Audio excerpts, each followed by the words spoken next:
Hello and welcome to Just Crazy Things. If you enjoy mind-bending stories and chilling mysteries, make sure to subscribe. And don't forget to tell me where you're watching from. I hope you're ready for today's crazy tale.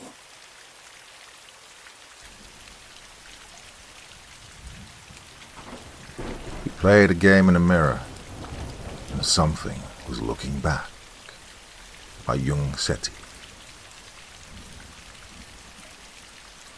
My heart skipped about anxiously, and I took another deep breath to calm my steadily rising nerves while Melinda set the room up for our game. I sat at the center of Mel's bedroom, feeling every bit the part of a labyrinth. The room had been tidied, the floor cleared of any obstructions, as she fumbled to set up the old, mahogany cheval mirror we'd managed to fumble down from our attic a few feet in front of me. The room was dim, intentionally so, casting us in an unusually oppressive sort of darkness. The only light, with the exception of the candle we were using in the spirit of the game, was the moonlight streaming in through the window which Mel had left open for the crisp night air. I shivered, both from the chill of the house, made frigid by the Illinois fall weather, and the dark mass of anticipation swelling within me at the prospect of the game ahead, which, particularly at that moment, felt far more like an experiment than a game. Mel turned to face me, then the mirror again, checking to make sure my reflection was perfectly aligned at the center of its large surface. Finally, satisfied with everything's place, she turned to face me. "Okay," she said, clasping her hands together and shooting me a wide, excitable grin. "You ready?" Her eyes gleamed with nervous yet enthused anticipation. "You get what you're doing, right?" I shrugged. The video she'd sent me had given a brief explanation of the game, ritual, whatever it was, enough that I had a basic understanding. Still, as I sat in almost complete darkness, only the light of my phone illuminating the mirror, I couldn't help but feel a steadily creeping sense of unease at the prospect, like so many strangling vines tightening around me. It wouldn't hurt to hear it all explained again, if for no other reason than to buy myself a bit more time. Just, explain it one more time. Like, which part? What the game is or how to play it? I nodded, smirking a little. She shot me a look of mild irritation, lips pursing into a tight frown, but obliged with a sigh. "Okay, well, we're playing the mirror game, obviously." She gestured to the mirror behind her. I got a glimpse of myself in it, and couldn't help but frown, pulling my sweater tight around me. Well, it's simple. You stare at yourself in the mirror for about 10 minutes, like, really look at yourself, and after a while you'll start seeing things. "Things?" I asked, the rising waters of reluctance audible in my voice. She shrugged. "Things," she responded back. "Well, there's nothing specific. Some people see their face change, others see shadows or colors. It really depends on the person." Well, as her words painted eerie pictures in my mind, I found my gaze wandering back to the mirror and felt a cold chill down my back, like an icy caress. I closed my eyes, taking a deep breath and letting my mind drift towards the sounds of the night around me. From the open window I could hear the sounds of the surrounding woodland, the chirp of crickets and the croak of distant toads from the bog, paired with a breeze moving through the leaves to form a soothing melody. I let myself focus on it, trying to quell my uneasiness. "What?" I paused, considering what I was asking. "How is that possible?" She scoffed again, arms hanging at her side in an expression fit for a frustrated child, not a 17-year-old. "Well, I don't know. Science stuff. What your brain, makes stuff up till it tries to fill in what you can't see properly. Something like that. Did you even watch the video?" I nodded. "Oh, relax, look, I tried it already. Saw some weird shadows. My face did some weird stuff in the mirror, but it wasn't too bad." I thought that over for a second. "And, we're in the dark because..." At that, a slightly mischievous grin slipped to her face. She scratched her head, the tattoo on her arm flexing as she did so. My eyes lingered on it, a little smiley face, right eye winking almost conspiratorially. "Well, that," she began, "was my idea. Thought it added a little atmosphere." Well, she waved her hands like some budget magician at the word atmosphere, and we both laughed for a good bit after. After a moment, her expression settled, the smile faded. "You ready?" "I guess so," I muttered, sighing and casting a glance at the sky outside, littered with the distant stars like flecks of white cast across a dark canvas. "I'll set the stopwatch. You should be done after the 10-minute mark, but you should start seeing things at 5. Nothing bad should happen, but obviously, if you need anything, I'll be right outside the door." My stomach felt knotted with the sort of anxiety I'd previously only known, being strapped down to the seat of some terrifying amusement park ride as a child. Well, it's a sensation you get having locked yourself in for an experience that promises discomfort at least, horror and maybe fate's far worst at most. I simply nodded, steadily burgeoning nerves robbing me of my voice for a moment. Mel nodded back, and after setting up her phone to record me, leaning against the back of her desk, which sat to the side of the old mirror, she made her way to the bedroom door. "Have fun," she chirped, casting a final look my way. "Oh, and good luck." All I could manage was a nod in response, the faint tingle of unease gnawing at my gut. As the door shut behind her, I felt a small surge of that animal panic one only feels while alone in the dark.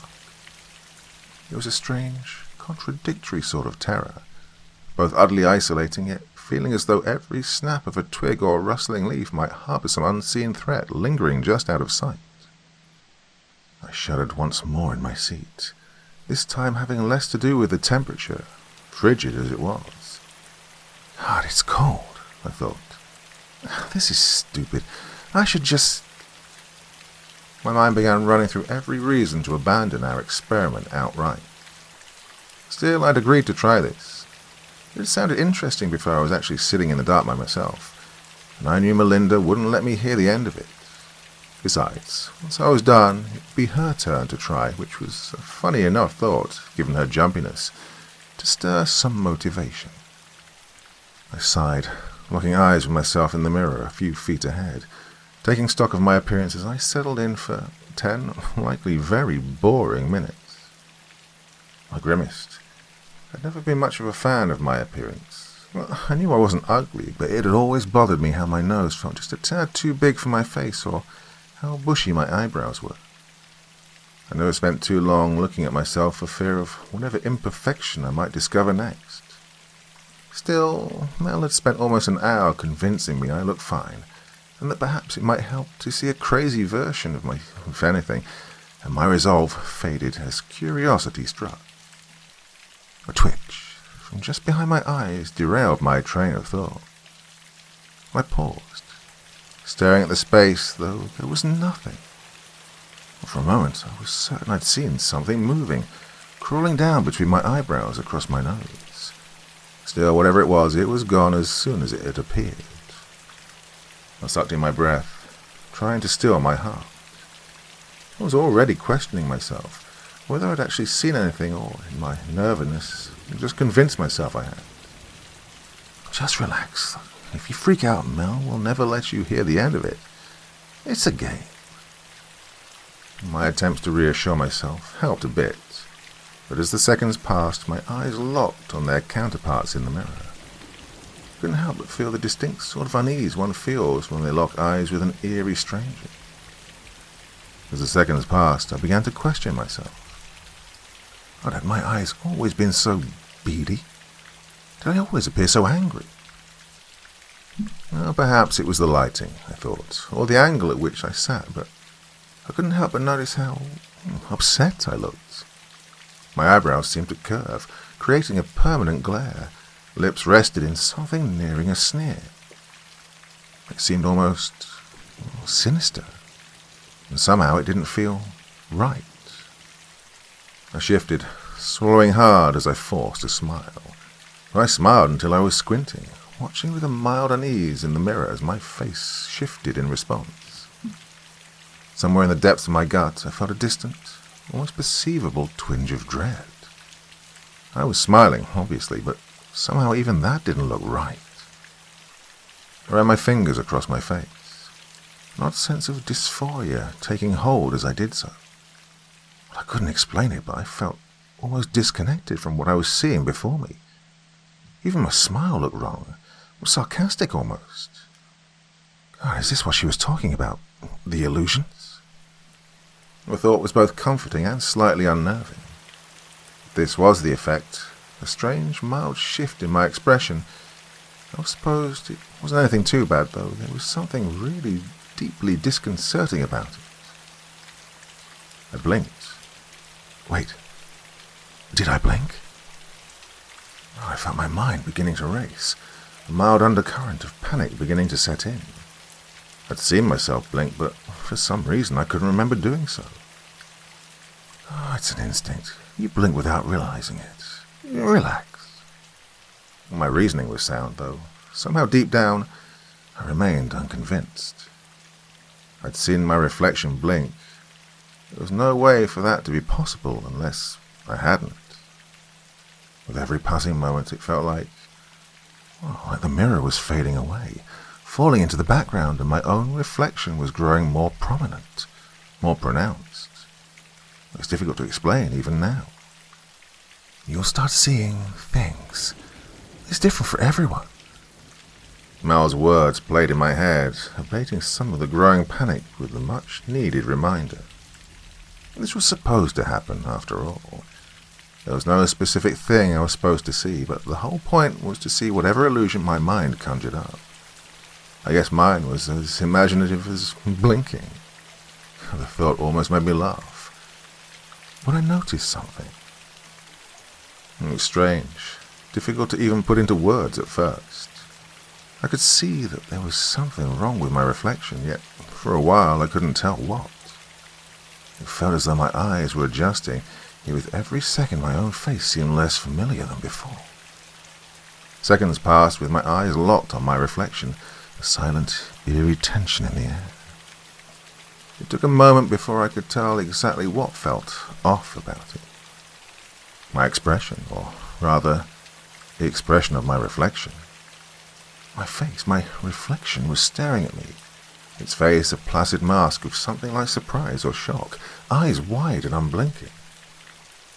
My heart threw itself against my ribs, thudding with such intensity I could feel it in my ears, as initial confusion began to quickly give way, and the slow trickle of panic grew to be a torrent. I began to make exaggerated expressions in the mirror, my mind desperately trying to make sense of the situation. The me in the mirror was unmoved. It took me several seconds to process the impossible reality of the situation. This is okay. This is supposed to happen. The reminders did little to assuage the swelling sense of animal panic, a primal sort of instinct that screamed for me to stop, to cover the mirror, and get as far away from that room as possible. I wouldn't let myself do it, though. It was nothing more than an illusion, after all, and knowing Mal was on the other side of the door, that made the idea of bursting out in a panic a reluctant one. My reflection's expression began to shift, from a wide-eyed, stomach-churning stare to a look of morbid disgust. I felt my stomach flip as I watched its face shift with an unnatural speed and countenance, its brows arching angrily with an almost cartoonish exaggeration, a sneer of unwavering disgust peeling across its lips. Slowly it began to rise from my chair, its expression somehow only growing more hostile. Nothing more than an illusion. I tried my hardest to remain convinced of that. Yet, as the reflection rose to full height, standing over me in my chair, it all seemed far too intricate for any illusion that wasn't from some substance. My jaw twitched as I teetered on the verge of calling out for Melinda. The more this progressed, the less I found myself worried about seeming terrified, because I was. The other me raised a finger as if to indicate patience, and a cold dread swept through my chest as I watched it reach somewhere out of the mirror, its hand disappearing from view for several moments. My heart pounded as it watched me, eyes gleaming with a look of malice that made my blood curdle. Nothing more than an illusion. It's nothing more than There was a faint sound from the side of the mirror, a familiar hiss of wood. The candle flickered and then went out, plunging me into a darkness that seemed to move in on me. My eyes strained through the sparse light, only the moonlight oozing through the clouds and open window to illuminate the scene before me. I felt my mouth fall open in a silent question as I watched the drawer Mel used for her makeup supplies on the desk that sat behind the mirror. It slid open with a slow, deliberate sort of motion. From within, I could hear movement. My eyes darted between my reflection and the desk, my mind reeling as it refused to make the impossible connection, until I saw what was in my hands. It was a small, hand-held makeup mirror. I'd seen Melinda use it dozens of times. Hell, I'd borrowed it on occasion. Realization struck with the force of a sucker punch, and I quickly realized I was shaking despite my best attempts. This was more than a mere illusion. Somehow, some way, the thing in the mirror was more than just the effect of light reflecting back off the surface. It was tangible. It was real. The other me's smile stretched and stretched and stretched, impossibly wide until I could see all of its teeth, in an expression more fit for a shark than anything resembling a human. I tried to stand, but as I did, it threw itself back into the chair, eyes locking with mine. I felt something in my head, but it's difficult to describe, almost like having another user log on to the same computer for a split second. There was a feeling that I was momentarily somehow locked to it. My knees buckled, and I fell back into the chair with a painful thud, my back landing awkwardly against it. I felt a scream rising in my throat as the panic reached a fever pitch, mouth already agape. Mel's name on the tip of my tongue went. It crushed the mirror. I cried out, my right hand searing with pain, my flesh burning with the unmistakable sensation of glass digging deeper into my palm. At a glance, I could see no blood, but the palm of my hand burned a deep red, several gashes visible from beneath the skin. Her eyes locked. A primal horror gripped me as I took a shuddering breath, and it glared back at me with that smile. Before I could call out or scream for Melinda's help, it had raised its bleeding hand to its face, stretching its mouth open, slowly releasing the contents inside. Well, the effect was immediate. Dueling sensations of warmth and cool coated my tongue, and though I didn't understand how, I could taste the metallic blood in my mouth, feel the cuts appearing across my tongue as it smiled at me. Sticky ribbons of scarlet saliva trailed from my lips, as I was too afraid to even risk swallowing while my mouth was filled with this rancid taste. I waited with a pounding heart for the excruciating pain in my throat, struggling to stave off nausea, unsure of what might happen if I accidentally swallowed. I took small, deliberate breaths through my nose. But the pain never came. It watched me, its utterly inhumane appearance somehow seeming satisfied as it took in my reaction. God, it isn't trying to kill me. Yet. The understanding emerged suddenly from the maelstrom of horror and panic, something in its expression resonating. It just wanted me quiet. It's not done with me. The thought was like venom in my mouth, my mind spinning with the unnerving possibilities of just what that could mean. None of them were good. I tried to stand again, but found my muscles locked in place, the attempt making my legs seize with painful cramps. Oh, shit. I tried moving my feet, keeping my eyes locked on the mirrors, and I could feel my toes moving. So I wasn't paralyzed, it seemed, but as long as my doppelganger remained seated, I would be too. My mind spun as I tried to think of some way, any way to call out. Its eyes were changing, shrinking until only the pupils were left. I wanted to run, to scream, but I knew I could do neither. The sensation of the phantom glass shifting in my mouth as its sinister grin stretched served as a warning. Despite its inhumane appearance, its expression was unnervingly familiar. It was a nightmarish vision of the look I get right before doing something I shouldn't. A grin that usually spoke of mischief, now one of unspeakable bloodlust. I knew I had to act, that whatever came next would surely be devastating. I couldn't have expected what was going to happen. She rose to her feet in an instant, and my every muscle shrieked out in searing pain as I repeated the act unwillingly. Her teeth began to chatter with what I can only assume was excitement, giving that nightmare smile an even more otherworldly effect. Those pinprick eyes peering through me. Slowly we raised our hands to the corner of the mirror.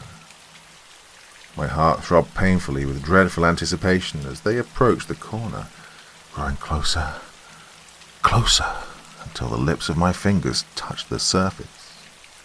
It wasn't cool, as glass should be. Instead, I felt a warmth beneath, as though I were merely touching the window of some warm room. It was then that the glass began to move. The sensation sent a sickening chill down my neck, raising goose flesh in its wake, the warm glass beginning to swell outward where her fingers touched. I knew immediately what it was doing, and the icy claws of terror sunk deeper into my mind with the understanding. Oh, it's trying to get out, I thought, my stomach churning with a nausea bred from adrenaline. It's trying to get out of the mirror. I was right, and as if to confirm my realization, I watched in horror as one by one her fingers began to emerge, pulling through the glass that looked more liquid now with notable effort. It brought to mind the image of an animal reaching through an amniotic sac, and the thought made me want to vomit. Its flesh was impossibly cold, like ice to the touch, corpse-like. I wanted nothing more than to pull away. But I was stuck. My legs locked in the standing position, one arm locked at my side while the other began to grasp the hand reaching out of the mirror. Her grip began to tighten around my fingers with an impossible strength. I felt something crack in my index finger, and a dull yet searing pain radiated through my hand. My vision spun with the pain. I wanted to scream, but held it back, my mouth clattering open and shut in unison with its own, the painful shift of glass palpable every time. So I watched, terror washing through me like floodwaters, as slowly her hand began to emerge.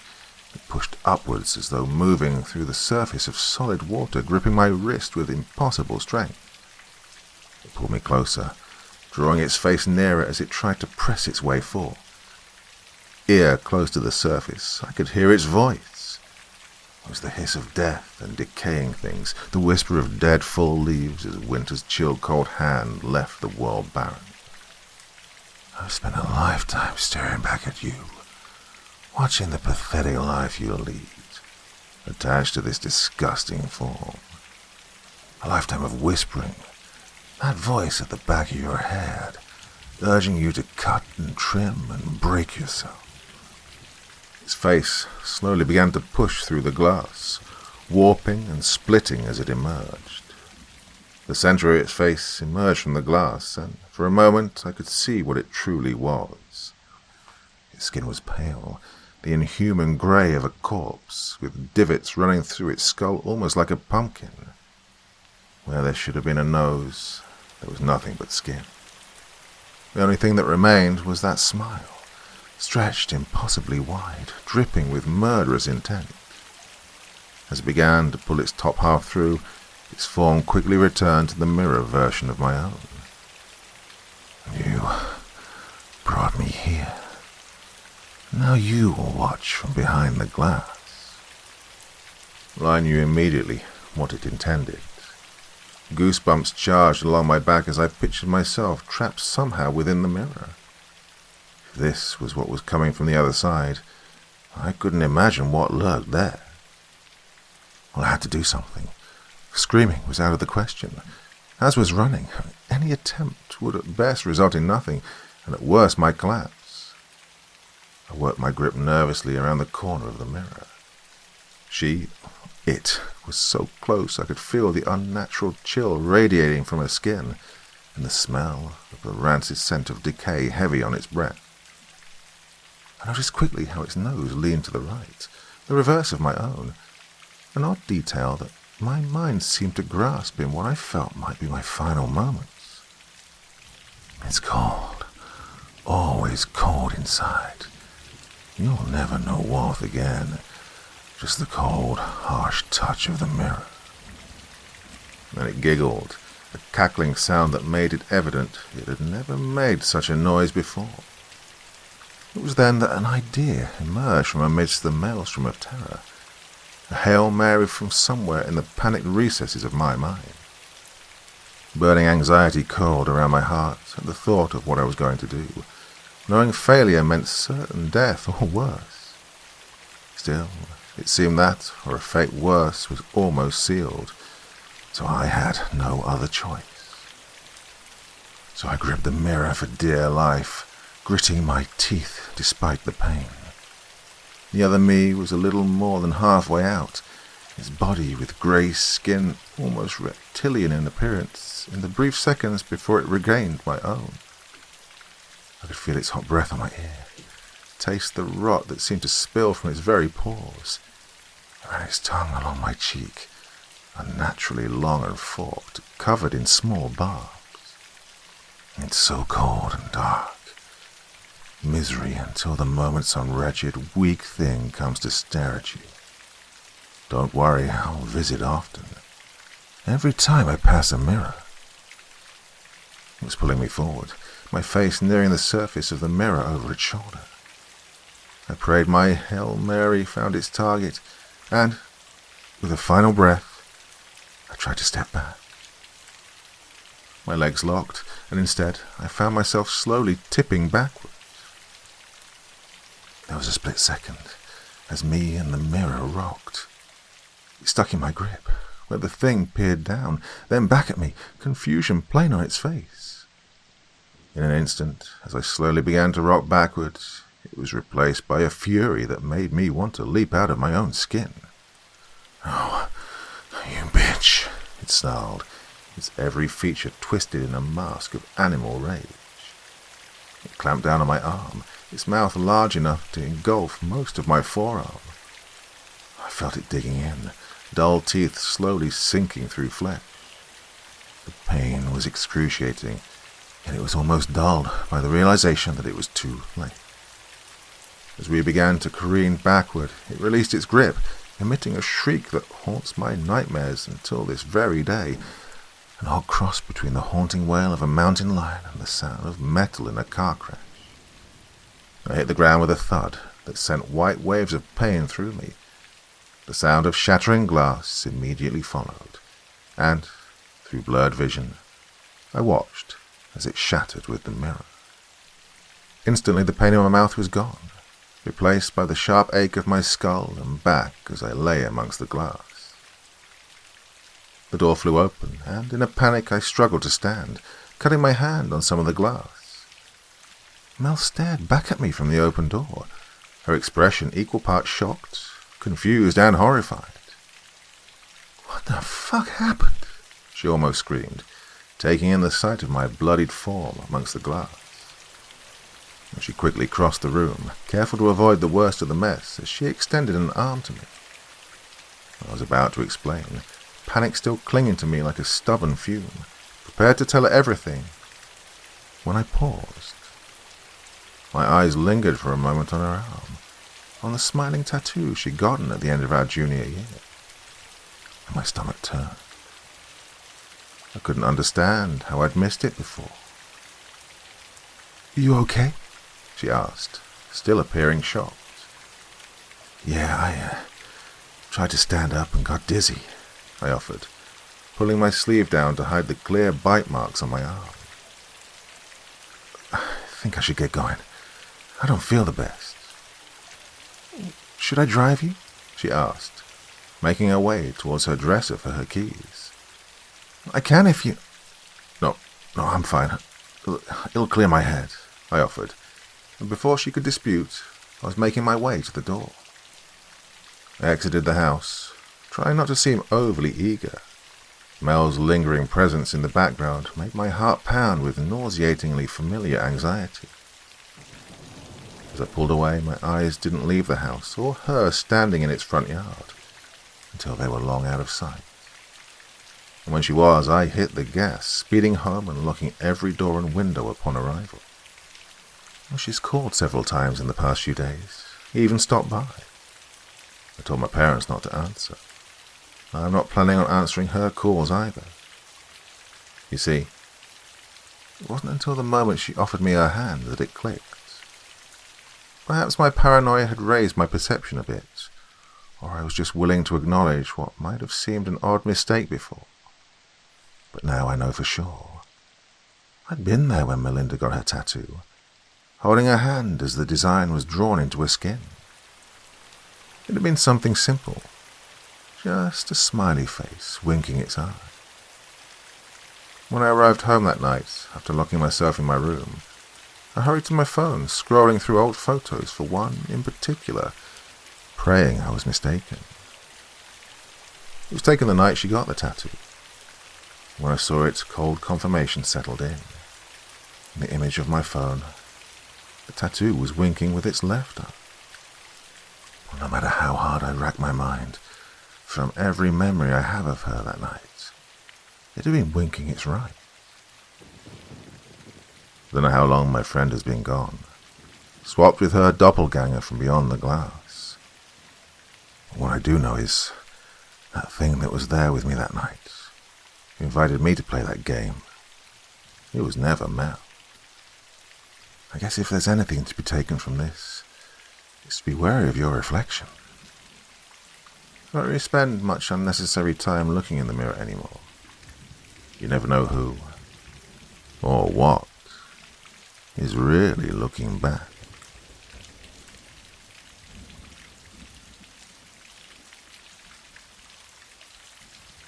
I was once part of a really messed up game known as the Fear Itself game. Part 1. Try having that sound wake you up. The way the metal screeches as it spins. Try having that wake you up and then realize you're bare-ass naked and restrained to a chair. What would you be feeling? What would you do? Would you struggle? Maybe try and get free? Would you cry? Pierce yourself and beg for mercy? That's funny. Mercy. Well, let me tell you right now, you do any of those, and you'd have only sped up your death. Whether or not that's part of your intended goal, well, I say all this because that's exactly the situation I was in at one point. Tied to a chair, ball gagged, with my wrists and ankles tied, pulling them in about 4 separate directions. Right in front of my face, as well as directly behind my head, were 2 fully automated buzzsaws. Oh, they spun furiously. The screeching metal damn near made me go deaf. I stayed still. I knew one move forward or backward and that was it. I'd be ground meat.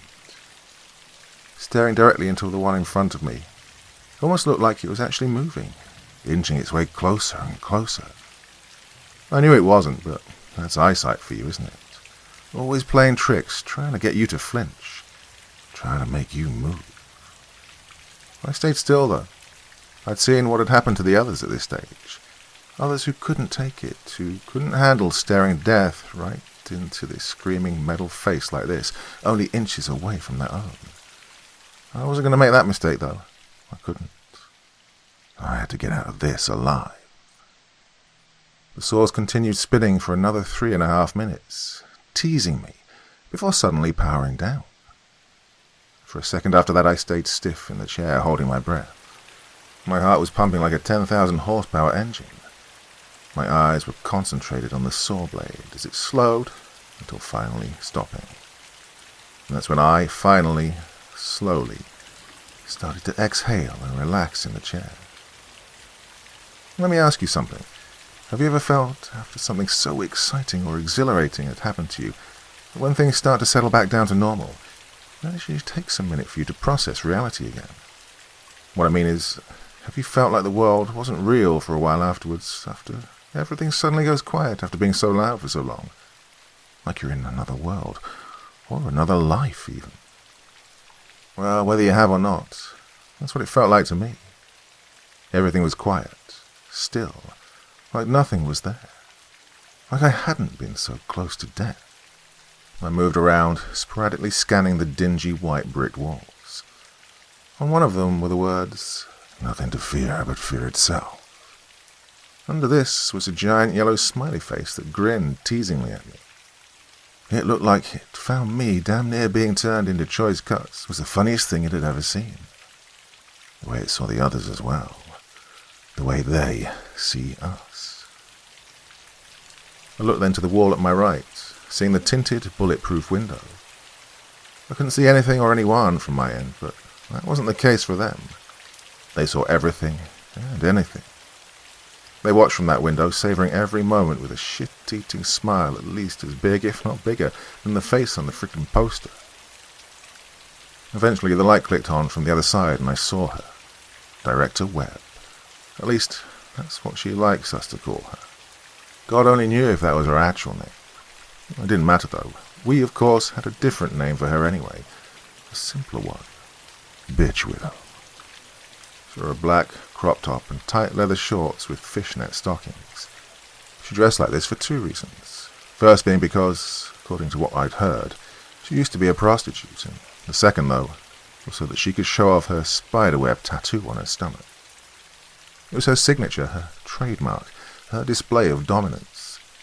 You saw that and you saw her, and then you prayed for whatever mercy you could. She stood with her thumb over a button. "That gets your blood flowing, tiger," she said in a smooth voice through the intercom at the top left corner of the room. I stared at her coldly for a solid minute. She smirked. "Oh, you're a quiet little bastard, I'll give you that much." I saw her step to the right and begin fiddling with, well, what I guess was some kind of control panel or something. And suddenly I watched the saw blade mechanism start to retract into the wall. "Well, in any case, congratulations. You'll progress to the next round." She then clicked a button mounted on the side of the wall on her end. "Sweet dreams, tiger," she said with a wink. In maybe 2 seconds, my eyes became heavy, and the room felt like it was spinning, and then everything was dark. I didn't dream. Honestly, I'd never been one to have dreams, good or bad. Well, not like most people say they have anyways. I do see things in my sleep. It's always the same thing. I see the faces of my fiancée, Vanessa, as well as my best friend, Brent. That's it. Just their faces. Smiling. Laughing. Screaming. I don't have any sort of vivid scenes play out or anything either. No, it's just their faces staring back at me, reminding me of why I have to make it out of this freak show alive. It's what's kept me strong this far, and what's gotten me this far through the game. Ironic, really.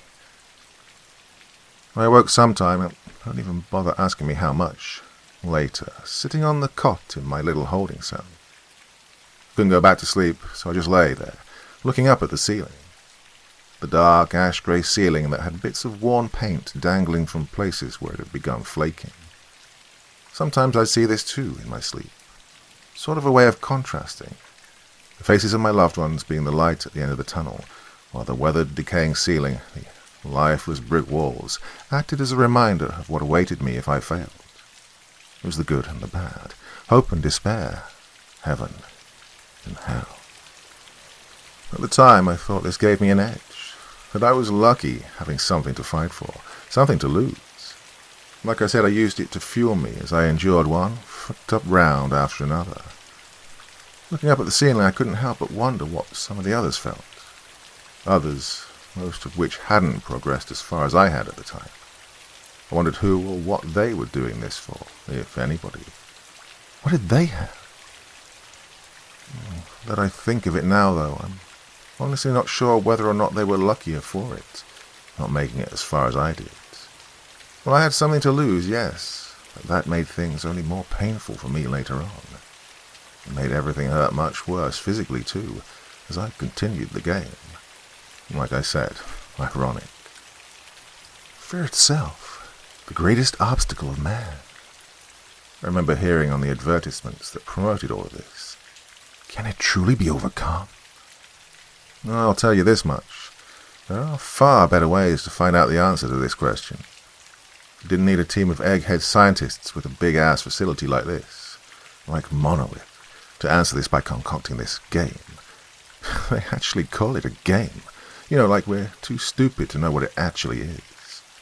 Like we'd be naive enough to not realize that we're not people to them, but monkeys, test monkeys for them to watch get mauled physically, emotionally, and mentally in some of the worst ways imaginable. Of course, what we didn't know was why they were pursuing this in the first place. Why overcoming fear was so important to them. I know I didn't. Not like I really cared. So long as she's okay. I heard the intercom blare. An announcement was about to be made by the bitch widow. Attention! Attention! 5 more contestants have made the cut to the next round. Contestants A, C, V, and U and Z. Congratulations. You'll all be progressing to the Nexus rounds. Sadly, some of your peers weren't so lucky. Sounds of crowd disappointment played before continuing with, guess they just didn't have the guts. This was followed by sounds of laughter. Yeah, I bet that was funny to them. Contestants D, E, and F will be progressing to the danger floor in 2 hours. That's for our Nexus round competitors. Rest up. Enjoy whatever dreams you can, because our next round will begin right after. The intercom went out after that. I lay back on my cot, staring once more at the depressing ceiling. My metaphor of hell. I laughed hollowly. It was funny to me. I was slated to head to the danger floor. The danger floor, as if nowhere else in this place could have been nicknamed that, and it still fit just as perfectly. I mean, for Christ's sake, the first level, the cradle, they called it, was a series of tasks ranging from finding a crying baby doll in a web of razor wire, withstanding a heated room that escalated in temperature that maxed out, at least I think maxes out, at 10,000 Fahrenheit, and, lest I forget, the serpent's den, where I was forced to lie bare-ass naked in a den of squirming cobras for 10 minutes straight without so much as flinching, or else I'd be impaled by the serrated needles that were positioned only half an inch above me. If you thought it didn't get worse from there, then you're a freaking moron. A naive, optimistic moron. Just like I was when I signed up for this. I thought things couldn't be worse. I thought the worst you could get was when Vanessa got sick. Stage 2 liver cancer, as well as ulcers in her lower intestine. Doctor said it was unlikely there's any real way to treat it, thanks to the ulcers. That, to me, as it would be probably to most people, was the worst possible thing to hear. What was worse, of course, was that we didn't have a whole lot of money to even properly feed ourselves and keep the roof of our cramped 1-bedroom apartment over our heads, much less be able to afford medical treatment, especially not if funeral expenses were not long to follow. My dead-end job as a bouncer at the bar was also circling the drain at the time as well, which would have meant soon I wouldn't even have that to rake anything from for her. In short, the love of my life was dying, and I needed a freaking miracle to save her. Then I'd find out about all of this. It was from a patron at the bar who I'd never seen around before. Now, keep in mind, the town I'm from is relatively small. I could tell you where at least half the residents lay their heads down at night, and what time. I say that much to say that, it wasn't usual for me to see a new face, an outsider, coming into the bar. What was even further out of the ordinary was the way the guy actually looked. Let's give you a reference of what I mean by this. Imagine just about any seedy-looking biker bar you've seen in the movies. You know the type. Dark, dusty wooden walls, 2 or 3 tables, 2 others on the side near the champagne room in the back where the booth seats were, and the jukebox by the door that, if we were lucky, would work once every 2 or 3 months. Now take this and imagine the type of people you'd think come through there on a regular basis. I bet a young, nerdy-looking kid in shades and a black dress shirt isn't what you were picturing, is it? It wasn't what I was expecting anyway, like I said. But there he was, plopped on a bar stool next to me. I was, for reasons already stated, plus the general bullshit from work that night, losing myself with shot after shot of Jack. Wasn't working, though. It's probably a safe bet to say I wasn't doing real good at hiding it either. At least, judged by the fact that the next thing I knew, he turns to me and asks me if I needed a life-changing phenomenon. I remember looking back at him, probably sloshed by that point, and wondering what to do or say. For one thing, it was abrupt when he said it, completely unprovoked. I'd not, at least that I was aware of, made any attempts at trying to engage in conversation or even look in his direction before this. In other words, in my eyes, he really had no reason to be interacting with me.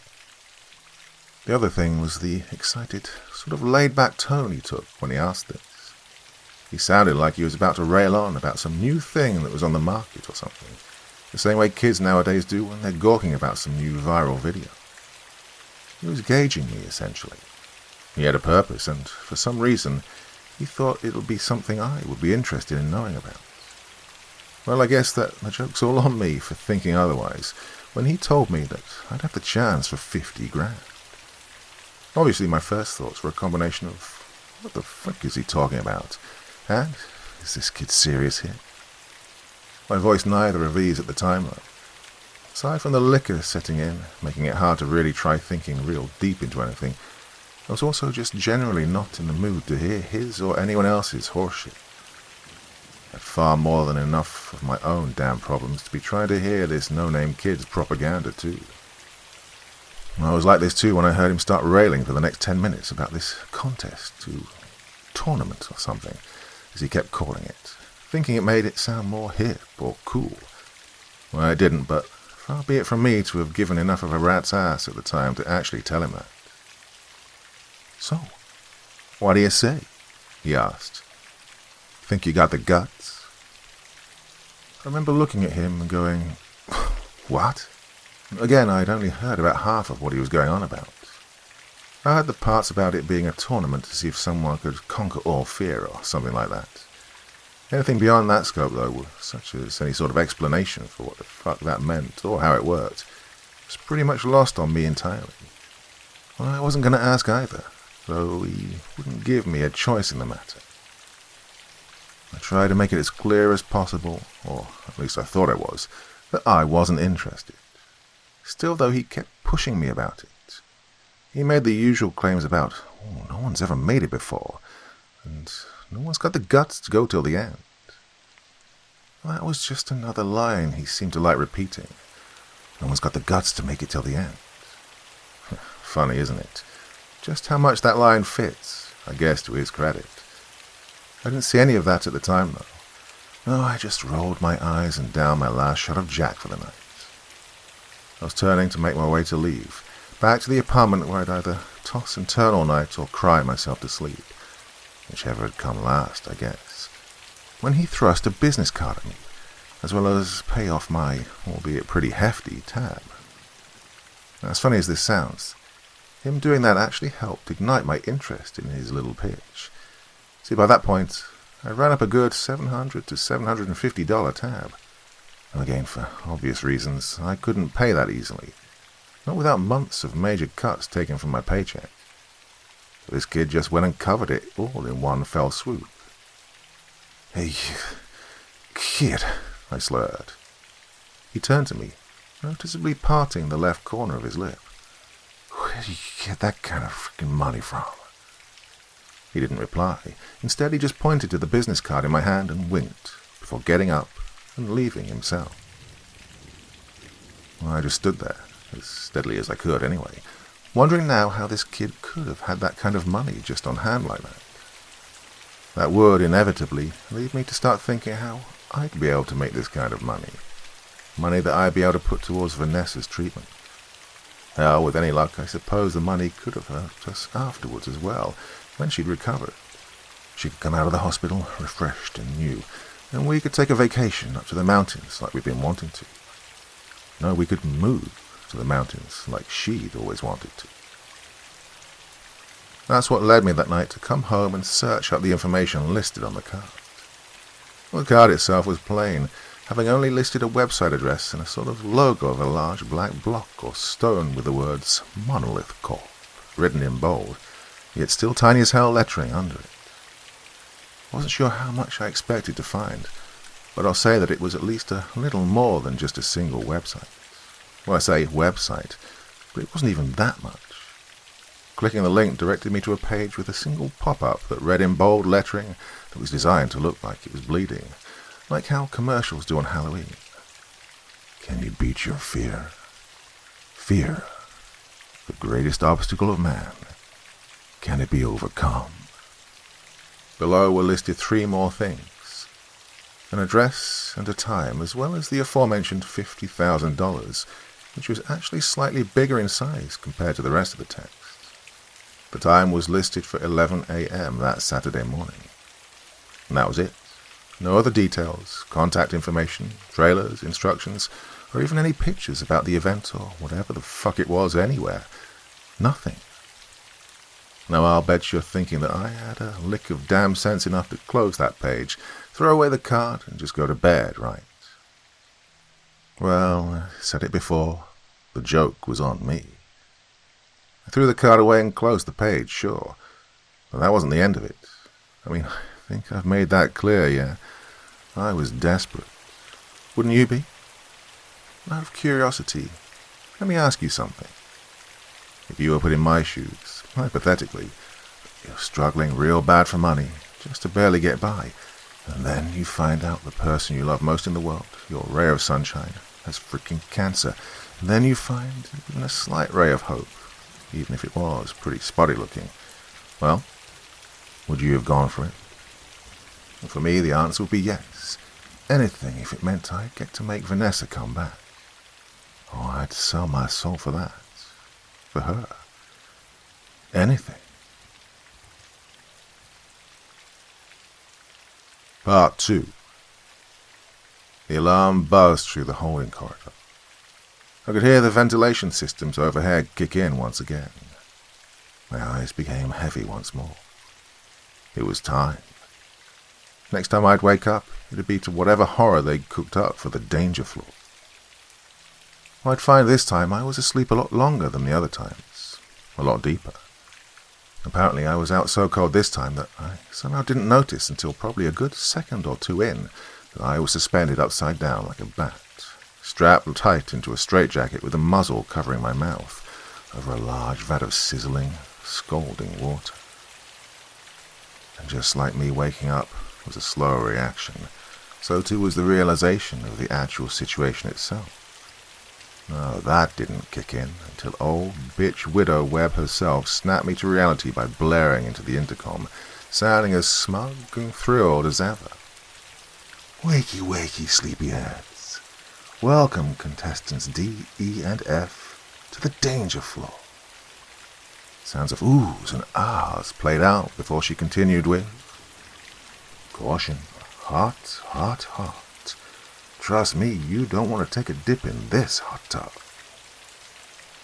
Following this was a ding sound, like an air fryer or something. I began moving my head around limply. To my right was contestant D, with contestant F on my left. Both were hanging upside down and muzzled over vats of scalding water. Contestant F was just waking up like how I was, while contestant D, seeing the shit we were in, was already struggling, wiggling frantically against the straitjacket. I heard Webb laugh amusedly over the intercom. The 3 of you will continue to be lowered towards the vats below you. As you feel the heat, you'll feel like you're in hell. Question is, who's got a hot enough head to take the heat? Or will you all fry? I heard from my right contestant D letting out muffled cries of panic. Beneath the muzzle she sounded young, maybe 20, 22 max. She was squirming harder and harder, her entire body swinging back and forth like a piñata.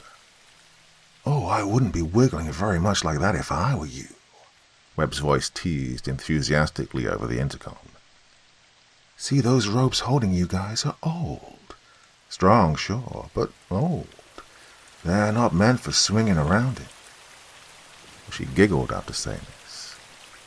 "Don't worry, you'll be just fine. That is, as long as you relax and chill out." Sounds of crowd laughter played out before she said, "Good luck." And after that, it was quiet. Save, that is, for the violent hissing of the searing vats below the three of us, as well as contestant D's muffled pleas. She continued swinging around. I could see the rope beginning to wear away with each swing of her body. Bitch Widow was right about one thing. These ropes were old. She's not going to last long, I thought, as I heard and felt the mechanisms the three of us were tied to begin lowering us down. Before we'd even lowered 5 or so inches, I was already beginning to feel stinging across the top of my scalp. Almost like its own reflex, sweat began forming and flooding from my face in bullets, raining down to the vat below me. I think I actually saw most of them evaporate in midair, about 3 or so inches above it. This, as well as the blood rushing to my head, caused me to start feeling nauseous. The room, which was already hard to distinguish anything in because of how dark it was, plus the steam from the vats, now became blurry to me. The other two just looked like 2 white blobs dangling and wiggling beside me. Contestant F was now struggling as well, though not nearly as much as D was.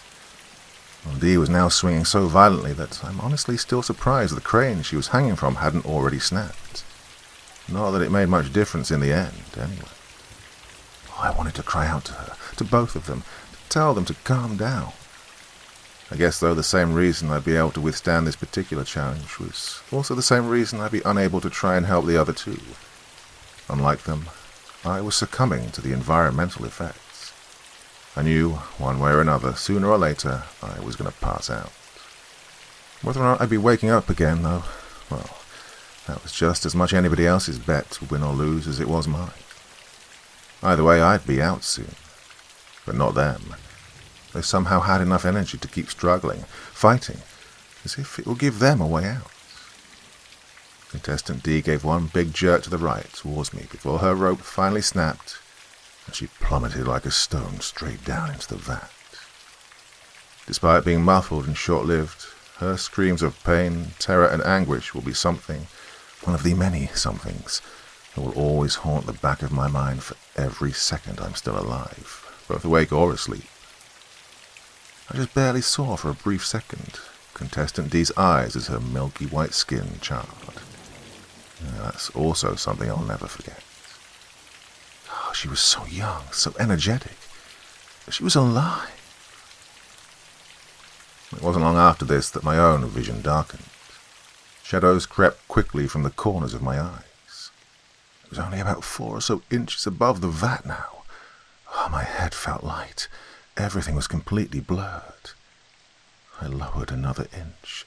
Oh, my face felt on fire now. I was so close to the vat. I could hear the liquid sizzling, wildly cracking and popping, before everything became muffled.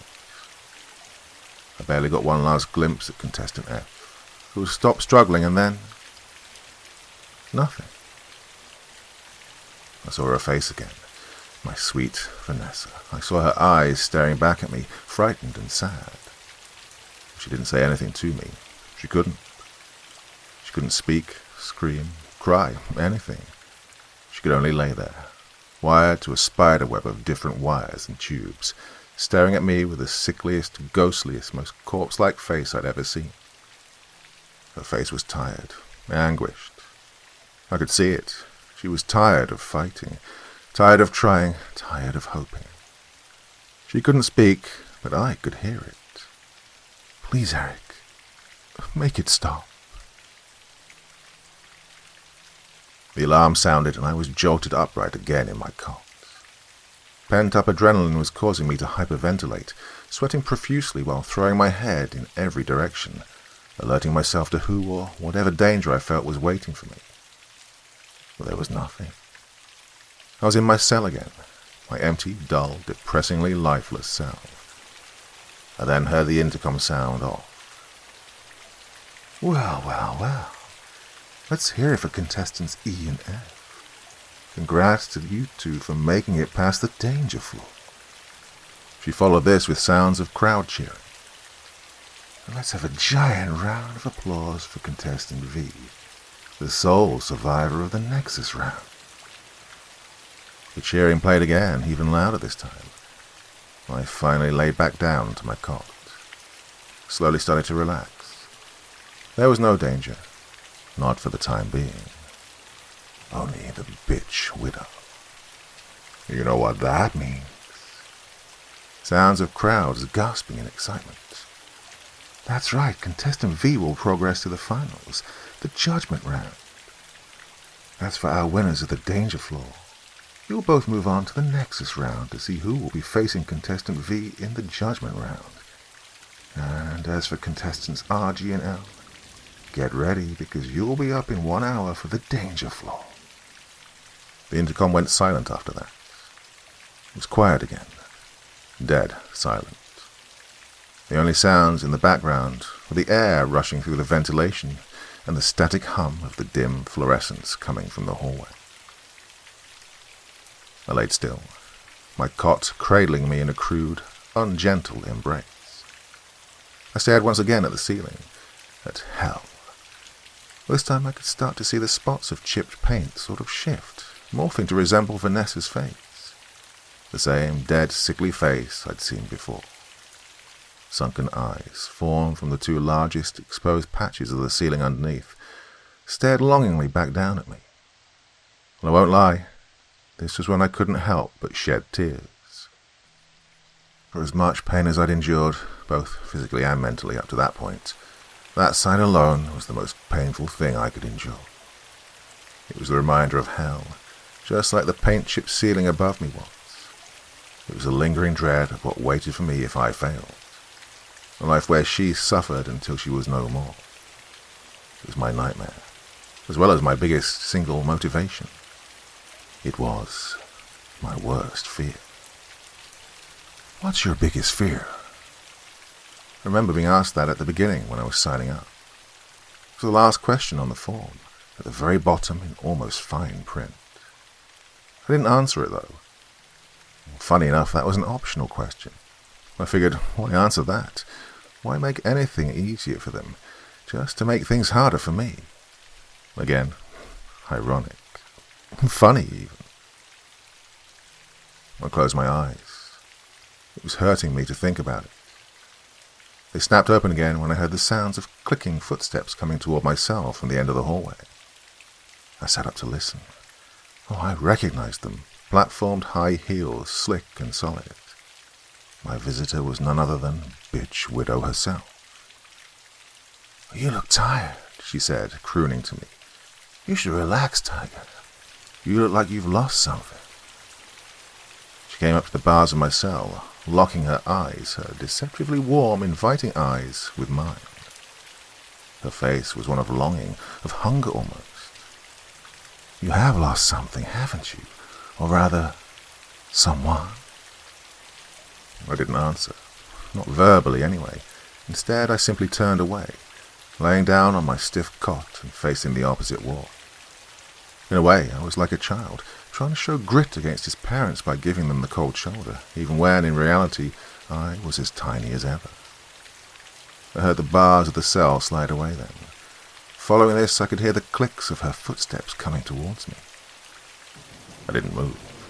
In a way, I knew this was just yet another trial, just another part of the game, another fear to overcome. I flinched, however, when I felt her smooth, slender fingers pass slowly over my chest. Shh, just relax, she whispered in my ear. You don't need to be afraid, Tiger. Trust me, if I wanted to hurt you, I'd have done it. I felt her tongue slide across my cheek, ending with a playful nibble on my ear. My body tensed as she did this. I felt excited and anxious at the same time. My heart started beating quicker and quicker. Her hand moved sensuously across my chest again, and I heard her soft giggle and whisper. So, tell me, who is it? I stayed silent, stiff. Oh, come on. It's not good to hold it all in like that. Who is it? Who's got your blood boiling and freezing at the same time? Her hand passed from my chest and down the side of my leg. Who is it that's making you go through this? All this pain? Her hand passed down now to my thighs. Is it a friend? She whispered. Is it family? She let out a soft, almost ecstatic moan and whispered, No, it's neither of those, is it, Tiger? Oh, I'll bet it's a lover. My body seized up again hard. I struggled not to lash out. I couldn't give her that satisfaction. That she was right. That she knew, and I didn't even have to say a word. No, I had to keep calm. I had to keep fighting. She giggled softly in my ear again. You know, Tiger, I know a lot more than you think I do. Her hand continued caressing my thigh. I know the look of someone who's afraid to lose something. That's why I like you. You're different from these others. You're fighting for something, or rather, someone. Yeah, you have a purpose.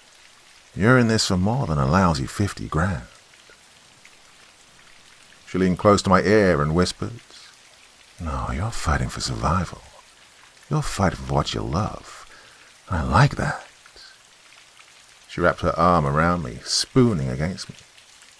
The only question is, who is it? The room was silent again for another minute. I felt her body nudge closer against mine. It was my son for me. Her voice was different now. Her seductive guise was gone. Now she sounded small, pitiful, vulnerable. I wanted him to have a home, a proper home, you know, a place where he could safely lay his little head. She stopped for a moment. I heard her let out a heavy sigh, like she was holding back tears. I wanted him to have a life. Her arms tightened around me. She was no longer powerful in that moment. She was tiny, like I was, like the rest of the contestants. A frightened little girl clutching a stoic little boy. Or at least, so she wanted me to think. I wouldn't cave, though. I knew what this was. She was gauging me. She wanted me to spill my guts, give her ammunition to use against me later in the game. No, I wouldn't talk. I wouldn't tell her why I was afraid. And when his rat bastard of a father threw us onto the streets, I did anything I could to scrape up enough money so we could eat. I hardly got to see him, always too busy with every man who was willing to kick a few bucks my way. I still see the way he looks at me, his little blue eyes. You know what he asked me once, Tiger? I stayed silent, clenching my jaws. I heard her choke back what sounded like a sob. Her fingernails dug slightly into my chest. Then, in an even smaller voice, she said, Mommy, when will this all be over? I felt a lump form in my throat, and for an instant I saw it again, Vanessa's own longing face, begging for it all to end. You know what that feels like? Is that what it's like for you? Does it kill you to see the person you love look so tired, so empty? Her voice broke completely and her grip tightened. She then whispered, Are you so scared to lose them that you'll break yourself in every way necessary just to hold on to them? Yes. Her body now seized up, freezing in place almost. My own heart was now jackhammering in my chest, desperate to punch straight through. I'd done it. I'd broken. I'd exposed myself to her, my enemy, to the bitch widow. Time felt like it was frozen for a solid 5 minutes. No sounds, no movement, nothing. Suddenly I felt Webb's body relax again, even taking her nails out of my chest. She went back to softly stroking my chest silently for another minute or so, before I felt her sit up and lean down close to my ear again. It was nice to hear you talk to me for once, Tiger. And with that, she planted a wet peck on my cheek before getting up and walking out of my cell. I was alone again. My body was shaking. I was nervous now.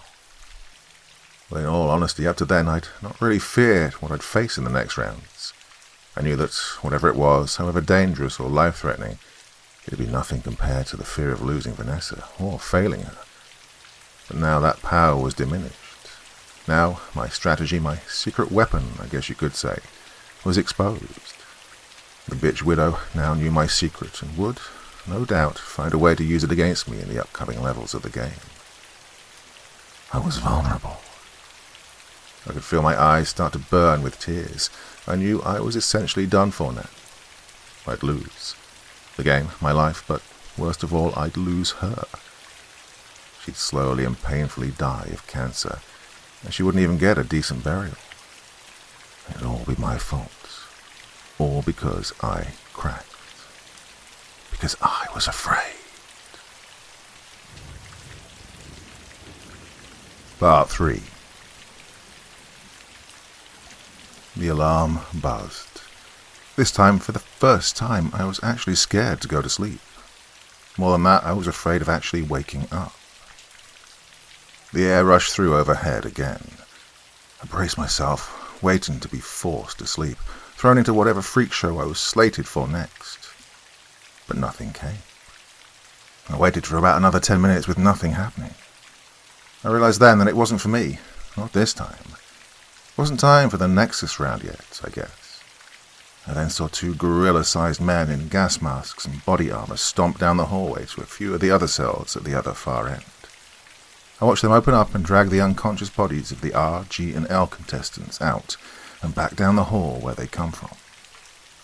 I just watched numbly as they were dragged along. It was like how an animal would watch as one of their kin were being led to the slaughter. They'd know what would happen, that they'd never see them alive again, but at the same time, what the fuck were they going to do about it? So they just sit and watch, praying they wouldn't be the next in line. That said, the question presented itself to me once more. What kept them going? What was keeping them from just hitting the fuck this button and giving up, succumbing willingly to whatever they'd been subjected to? Did they too have someone they were afraid of losing? And these questions buzzed around wildly in my head for at least the better part of an hour. Though, being honest here, it felt even longer than that to me.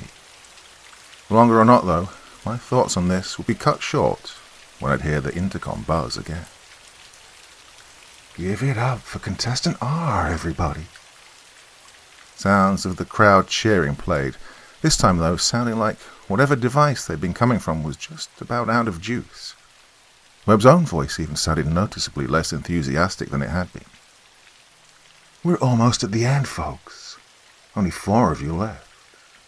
So far, only 1 has made it all the way to the judgment round. So the question for now is, who will contest then for $50,000 grand prize? In just a few minutes, we'll be finding out in our next and last Nexus round. Right before the intercom went silent after that. Only about 2 seconds later, the noise from the intercom was replaced by the noise from the door to the hallway opening, followed by the elephantine stomping of the men from before, dragging the sleeping body of contestant R back to the cell at the far end of the room. Once they dumped him back in his cell, the men just stood in the middle of the hallway. They were waiting. I was too. Like she'd said, we were almost at the end. In about another half an hour, I heard the alarm sound, followed by the now all too familiar sound of the ventilation. This is it, I thought, as my eyelids drooped heavily. Soon I was out like a light again. And this was the first time since starting the game that waking up felt different. It felt peaceful, quiet, no imminent danger like from before. Or maybe I shouldn't call it peaceful.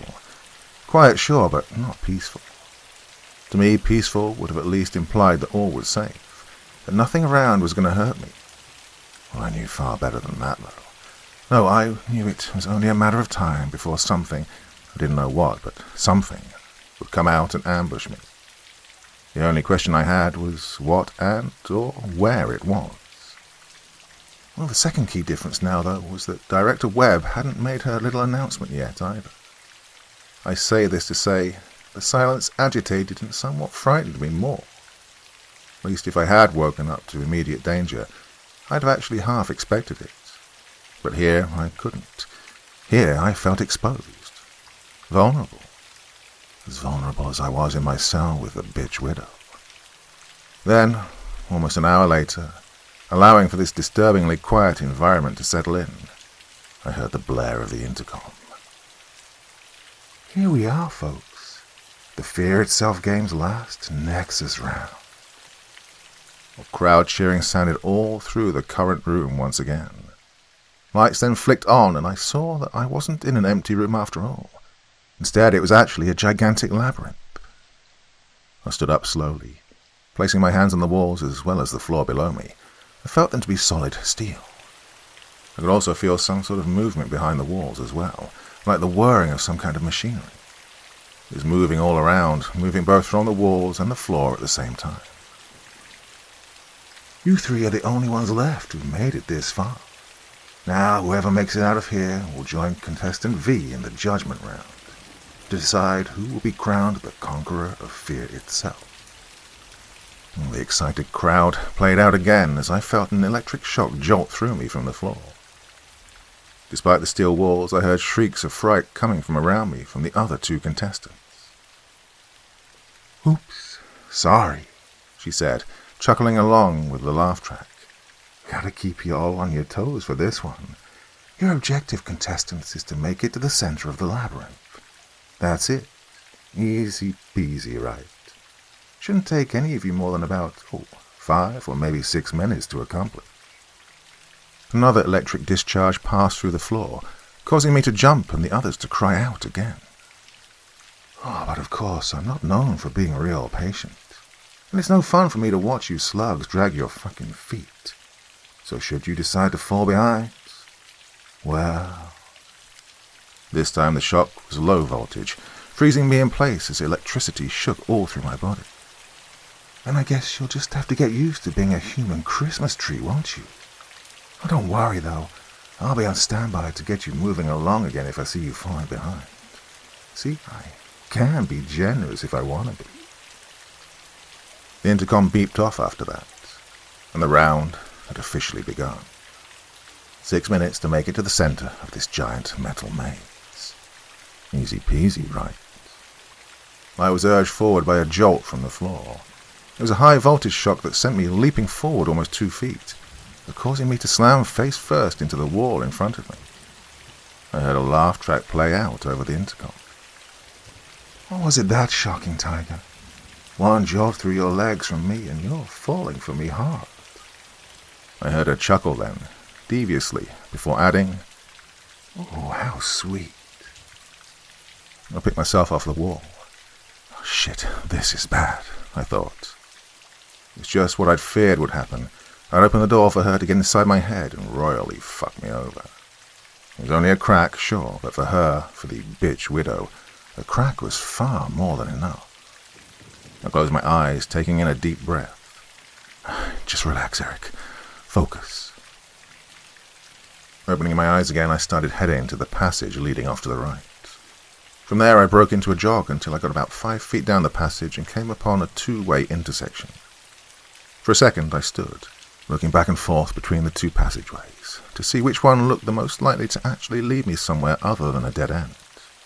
Unfortunately, I underestimated just how impatient Webb was because, next thing I knew, I felt another spark of electricity sending me hurling forward another 3 feet. Well, apparently I wasn't the only one either. I could hear one of the others cry out from my right. From how loud I heard it, whoever it was close by, just around the corner even. And sure enough, I was right. Stumbling around the corner was the guy who I vaguely recognized from the danger floor level as contestant F. I went over to him. He was wheezing and coughing, out of breath. Hey, you okay? I shouted to him. He gasped and sputtered before saying, I can't keep on like this, man. I put his arm around my shoulder. Come on, man, we gotta keep going. He was too weak, though, too exhausted. He looked up at me wearing that look, the look of hopelessness. Why bother, man? She ain't gonna let us go. One way or another, we're just going to end up... He was cut short when a low voltage surge passed through the floor, electrocuting the both of us where we stood. This lasted for almost a minute before finally ceasing, causing us to collapse to the floor. The intercom beeped again. "Oh, I'm not sure how I feel about you holding someone else like that, Tiger. Oh, I wonder how she'd feel if she saw you right now. That special someone of yours." She chuckled again before the intercom beeped off once more. My heart was pounding furiously now, and it wasn't the electricity either. No, it was panic. How did she know about her? Yeah, I'd slipped that there was someone special to me on the outside, but how could Webb know it was a she? Does she know who? Oh, I shook my head. Focus. I looked down to contestant F. He was barely conscious. Time was running out. I was about to try and get contestant F to his feet when I felt him feebly push against me, trying to push me away. "Oh, come on," I shouted. "We have to get out of here or we'll be fried." He just kept staring at me with glazed eyes. Very faintly I saw his mouth begin to move, and I could hear him hoarsely whisper, "Go, get out of here." And he slipped into unconsciousness after that. I shook him to try and wake him up again, to try and get us moving, but it was no use. I felt his neck. His pulse was fading. I wanted to get him out of there, but I knew I'd never make it to the center in time. I wasn't going to make it out in time unless, of course, I left him. I was torn once again. What was I supposed to do? I didn't want to leave him behind for dead like that, but at the same time I had to get out. I had to make it out alive. I had to win. I had to save Vanessa. For a brief instant I saw that face again, both on contestant F and Vanessa. I saw it on them, and then on the others. Contestant D, contestant A, who I had watched get shredded at the beginning in the cradle. Contestant R, who was dragged gracelessly from the danger floor. All of them staring at me with that face. The face of despair. The face of hopelessness. Why bother, man? She ain't gonna let us go. And I shook my head. No, I screamed internally. I can lose now. Come on, I can do this. I can win. I started making a beeline down the passage and cut a sharp turn to the right. My heart was spiking. My eyes were wide. My blood was rushing. I can win. I have to win. I have to save Vanessa. I have to help her live. A few more turns in each direction, and there it was. The center. I could make it. I was going to make it to the final round. I could hear the hum of electricity kick up. Time was almost out. The floor started warming up beneath me. In just a few seconds, the entire floor would be nothing less than a hotbed, frying and barbecuing the hell out of who or whatever was unlucky enough to still be standing on it. I broke into a full-on sprint the rest of the way to the door. Despite it being probably only a foot or two away, it felt like the passage kept stretching, pushing the door at the end further and further away from me as I ran. Still, I kept running, and finally, with maybe a second and a half to spare, I made it. Part 4. I squinted. Everything around me was a blinding ocean of albino white. It hurt to open my eyes. It was quiet too. Silent. Slowly my eyes strained to adjust to the harsh lighting. Once at least semi-clear, I now saw that I was in a long alabaster hallway. I started walking slowly down. All around me was nothing, just blank white walls. I kept walking until my feet started to ache, and still there was nothing around anywhere. It was empty. Silent. Oh, where am I? I started violently when I heard the intercom beep.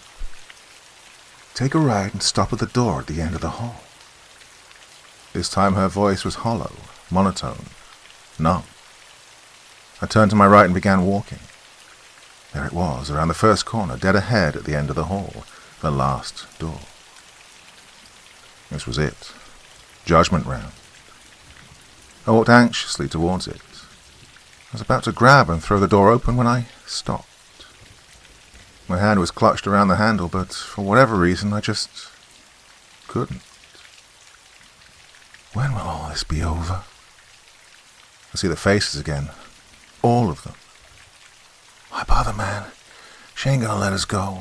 One way or another, we're just gonna end up dead in here anyway. I see her, Vanessa, her pale, sickly face. I see it start to decay, peeling like paper from her bones. Her eyes, her beautiful eyes, glaze over as she slips away. Please, Eric, make it stop. She then fades completely, crumbling to dust before my eyes.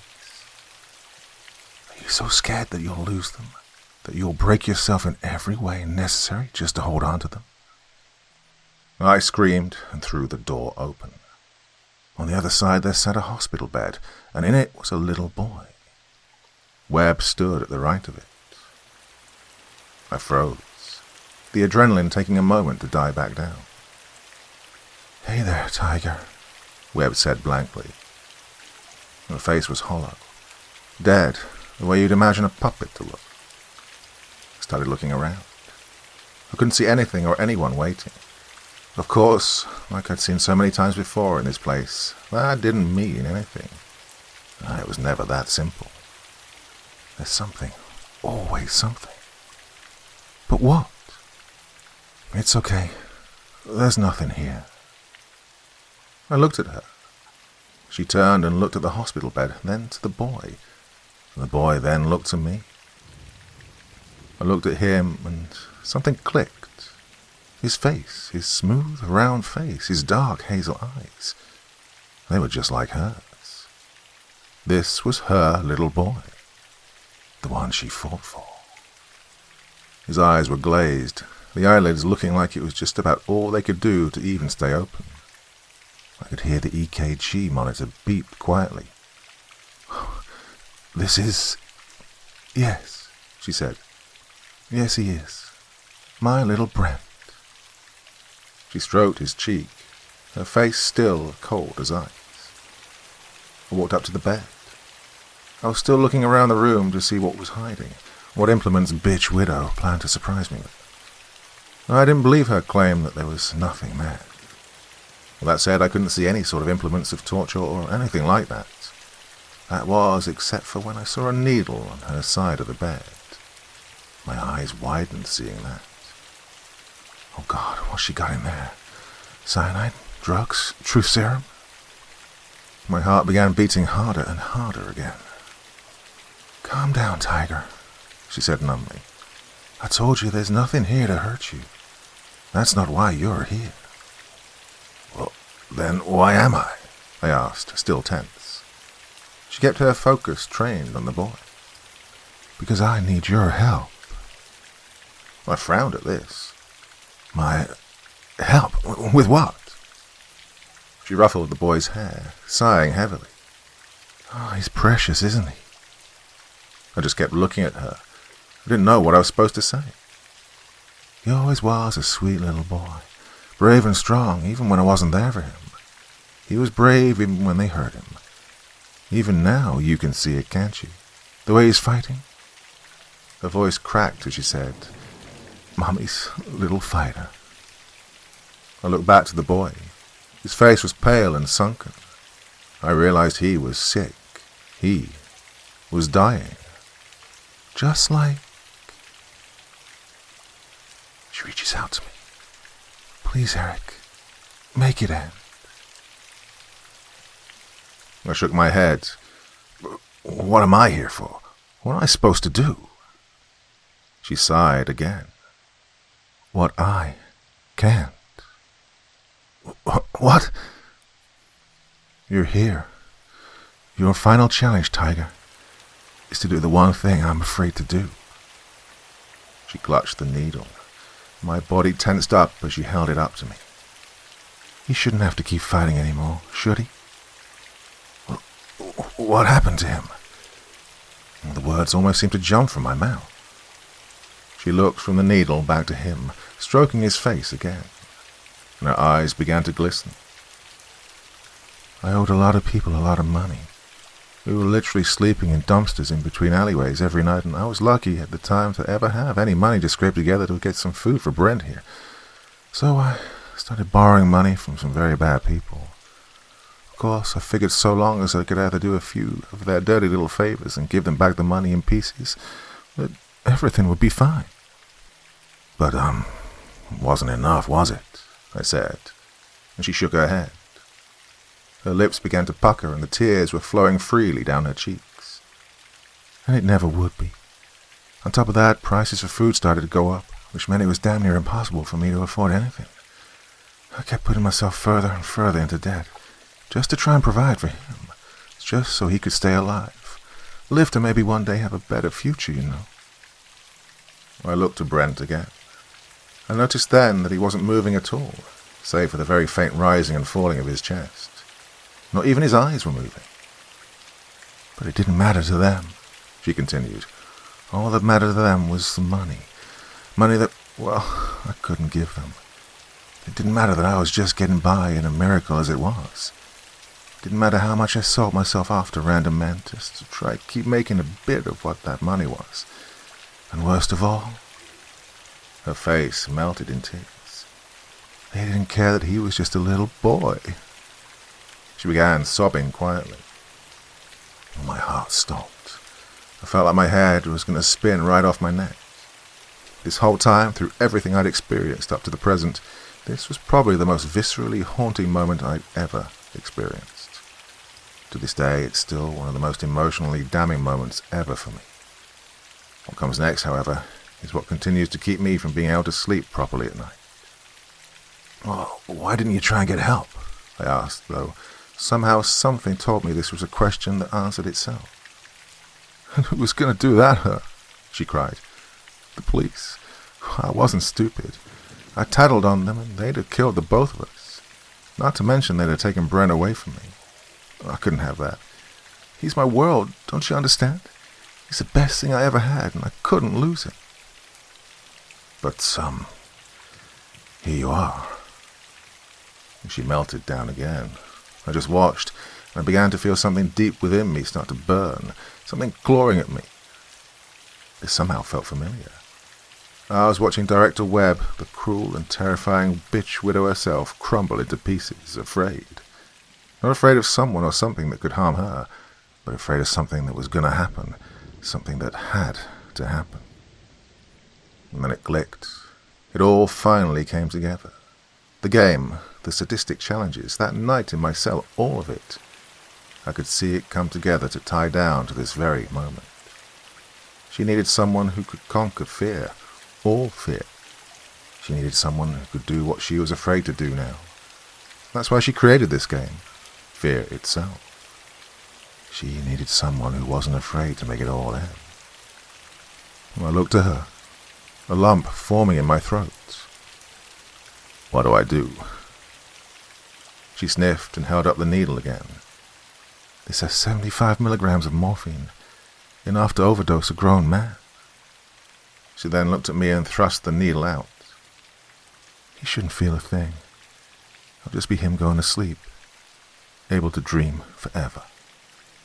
Oh, the lump hardened in my throat. My heart dropped like a rock into the pit of my stomach. I could see her eyes begging for me to take the needle. Please, she wept. Help me. Help me make it end, Tiger. I felt dizzy now. I couldn't do this. I mean, killing a little boy. I get it, he was suffering. Hell, he was a vegetable, but even still, how could I take his life? I can't, I stammered, and her face fell further. Why not? I need you to. I'm a coward, okay? I'm not strong enough. That's why I did all this. I need you now. You're the only one who's strong enough. I just stared at her, my own eyes beginning to burn with tears. She told me I was the only one brave enough. But she was wrong. I wasn't brave enough. I was scared just like she was. I was scared of having to let go. It was then that I saw just how cowardly we both were, how selfish we were. We'd both been so afraid of losing what was precious to us that we were willing to do anything just to keep from losing them, even if it came at the expense of the person in the end anyway. We feared inevitability, and so we tried to fight it in any way we could. I did it when I joined the game, all just to try and keep Vanessa from succumbing to cancer, even though her every waking day had now devolved into constant misery. And Webb had done it with the game, her attempt at finding someone who could let go of her son for her. I looked at the needle. I reached out my hand, shaking and sweating. She moved it closer to me. Our eyes were locked on each other, both of us lost in each other's frightened, anxious faces. My hand was only an inch away from hers now. "Thank you, Ty." Before either of us could blink, I grabbed her wrist and jerked her arm towards the boy. The needle embedded into the center of his chest. Blood started streaming out from the wound as his body convulsed. "No," she shrieked. "What have you done?" "I've helped you face your fear." She began frantically trying to plug the wound, but to no use. Brent's body slowly began to relax, and I pulled Webb off of him. She tried to struggle at first before finally going limp in my arms, burying her face in my chest and bawling. I looked at Brent's body. His eyes were closed now. He was gone, free at last. Webb clutched tightly to me, crying, and this time I knew it was genuine. The game was over now. I just held her back. It was all I knew to do. I was free to go home after that. She led me out of the monolith facility, and that was that. At least as far as that part of the story goes. The story of the game, of fear itself. I'd never see Director Webb again, not in person. It was a week after that day that I saw on the news the headline, 28-year-old woman overdoses in middle of alley. One look at the spiderweb tattoo on her stomach was all it took for me to recognize that it was her. The obituaries came out the following morning with her face and name. Violet Hannah Weber, age 28, loving mother of Brent Weber, deceased. As for me, well, shortly before the suicide I received notification that $50,000 had been direct deposited into my account. Despite this, things were pretty bad for me for a while. Vanessa had been on chemo for the last 3 weeks since I'd started the game and wasn't showing any signs of getting any better. I had the money now, sure, but I still didn't have Vanessa. And what's more, I wasn't sure anymore if I was ever supposed to. She looked sicker and sicker every day, even worse than what I'd imagined back in the cell at the monolith. Though she wouldn't say it, I could still see it in her eyes, just as I had in my dreams, her longing for it all to be over. And in another week, this wish would be granted.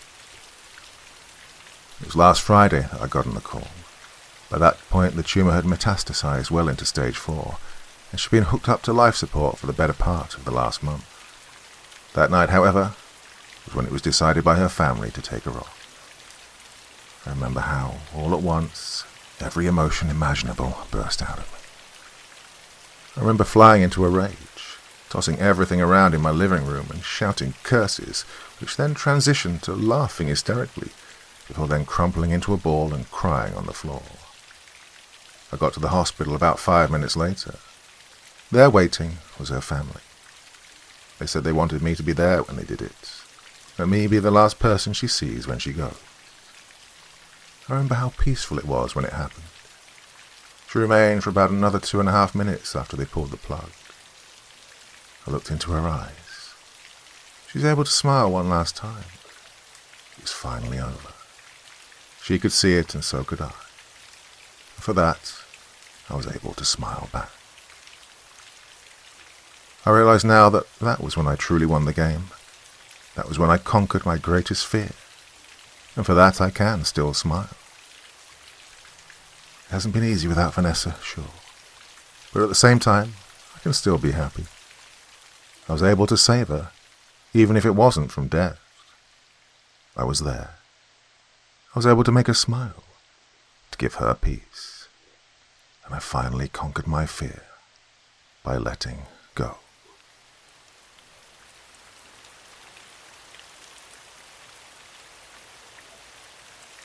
I checked into Hotel Zenith to win $1 million. Part 1. Meet Mr. Tanaka and the other participants. There is no such thing as a free lunch. All these TV shows and ads that you see or read are usually promising big money or luxury prizes to one lucky contestant.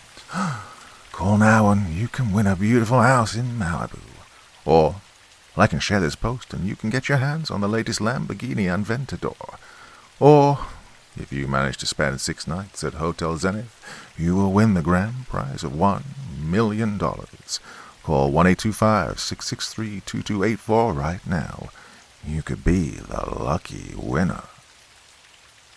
Well, that's what the guy on the street said when he approached me.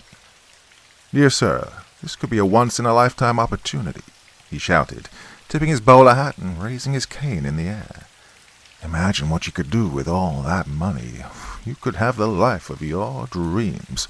Think of all the possibilities, he said, exulting, tapping his shoes on the concrete. Then he handed me the flyer. You seem like a brave man, sir. Maybe we'll see each other there tonight, he told me, pointing and winking at me after he took a bow. Whatever, man, I replied, taking the flyer and stuffing it into my pocket. On my way home, I stared at the flyer and fantasized about what I'd do with $1 million. It had certainly helped my situation and improved my life in so many ways. I've spent all my life learning about new things, studying finance and business, only to get a 9-to-5 shitty job at a beat-up call center. I don't get really good pay, but at least I can make it to the end of the month, you know. Although the one thing I hate the most about that place is the constant movement. The phone's ringing and the operator's hanging up. It's like a constant factor of stress, a persecutor that's always present and always annoying me. And my boss, oh my God, he's unbelievably stupid, and every so often I imagine myself smashing his face with the telephone receiver, shoving it down his throat while it's still ringing. Anyways, enough talking about myself. Let's get back to it. The flyer even said that the competition will be live on television, broadcast on a channel that was part of this new media distributing company, and, well, if well received, they were planning on renewing it for another 2 seasons. I tossed it aside on the table and then cooked myself some dinner and watched Netflix. It was roughly 10 p.m. and I was about to go to sleep when I saw that shiny, glittery flyer again. The writing was golden on a crimson background, and it screamed a scam, of course. My bank account only had about $350 left that month. Maybe if I don't win the first place, maybe there's some prize for the second and third places. And so I decided to give it a go and see what would happen. I dialed 1-825-663-2284 and listened to the robotic female voice on the other end of the line. Mr. Richardson, we've been expecting your call, but we thought you'd never do it. Are you ready to check in to the Zenith Hotel for the chance to win $1 million? For yes, press 1. For no, press 2. How the hell do they know my name? I asked myself, panicking over the situation, pressing 1. The connection seemed to interrupt, and then another voice picked up the call. You know, I had faith in you from the moment you took that flyer, kind sir. You have the eyes of a winner. Oh, yes, you do. You already look like a champion, so I can't wait to meet and greet you at the Zenith, he said in an old man's voice, somewhat raspy and compelling. He then said that a car would pick me up from my house and that I should be out in 5 minutes. I hesitated, of course, but with sleep already gone, I decided to go and just check it out and see what I'd find there. You know, just out of curiosity. So I hopped in the car with a driver who looked like he'd just killed a lot of people. I asked, what's the thing with this hotel? And he answered in a Russian accent. I don't know. Just sit back there and enjoy the ride. Blyat. Well, I was thinking he was going to pull out a gun or something. I mean, the dude was huge. Like he'd eaten 3 Arnolds in one meal. We then exited the city, took a right turn, and reached the destination where I saw what was indeed a hotel. It only counted 6 floors. It wasn't really big, but not small either. I took my bag out of the trunk and headed inside. In the foyer, there was already a bunch of people present, and the same man from the street, who was standing behind the desk at the reception. "Good evening, and welcome to Hotel Zenith. Are you checking in, sir?" Well, if he recognized me, he clearly wasn't showing it. "Yeah, checking in for the competition. For 6 nights, please," I replied, refraining myself from further comments. "Okay, sir, you're in room 107, on that right corner side over there. Your luggage will be taken care of.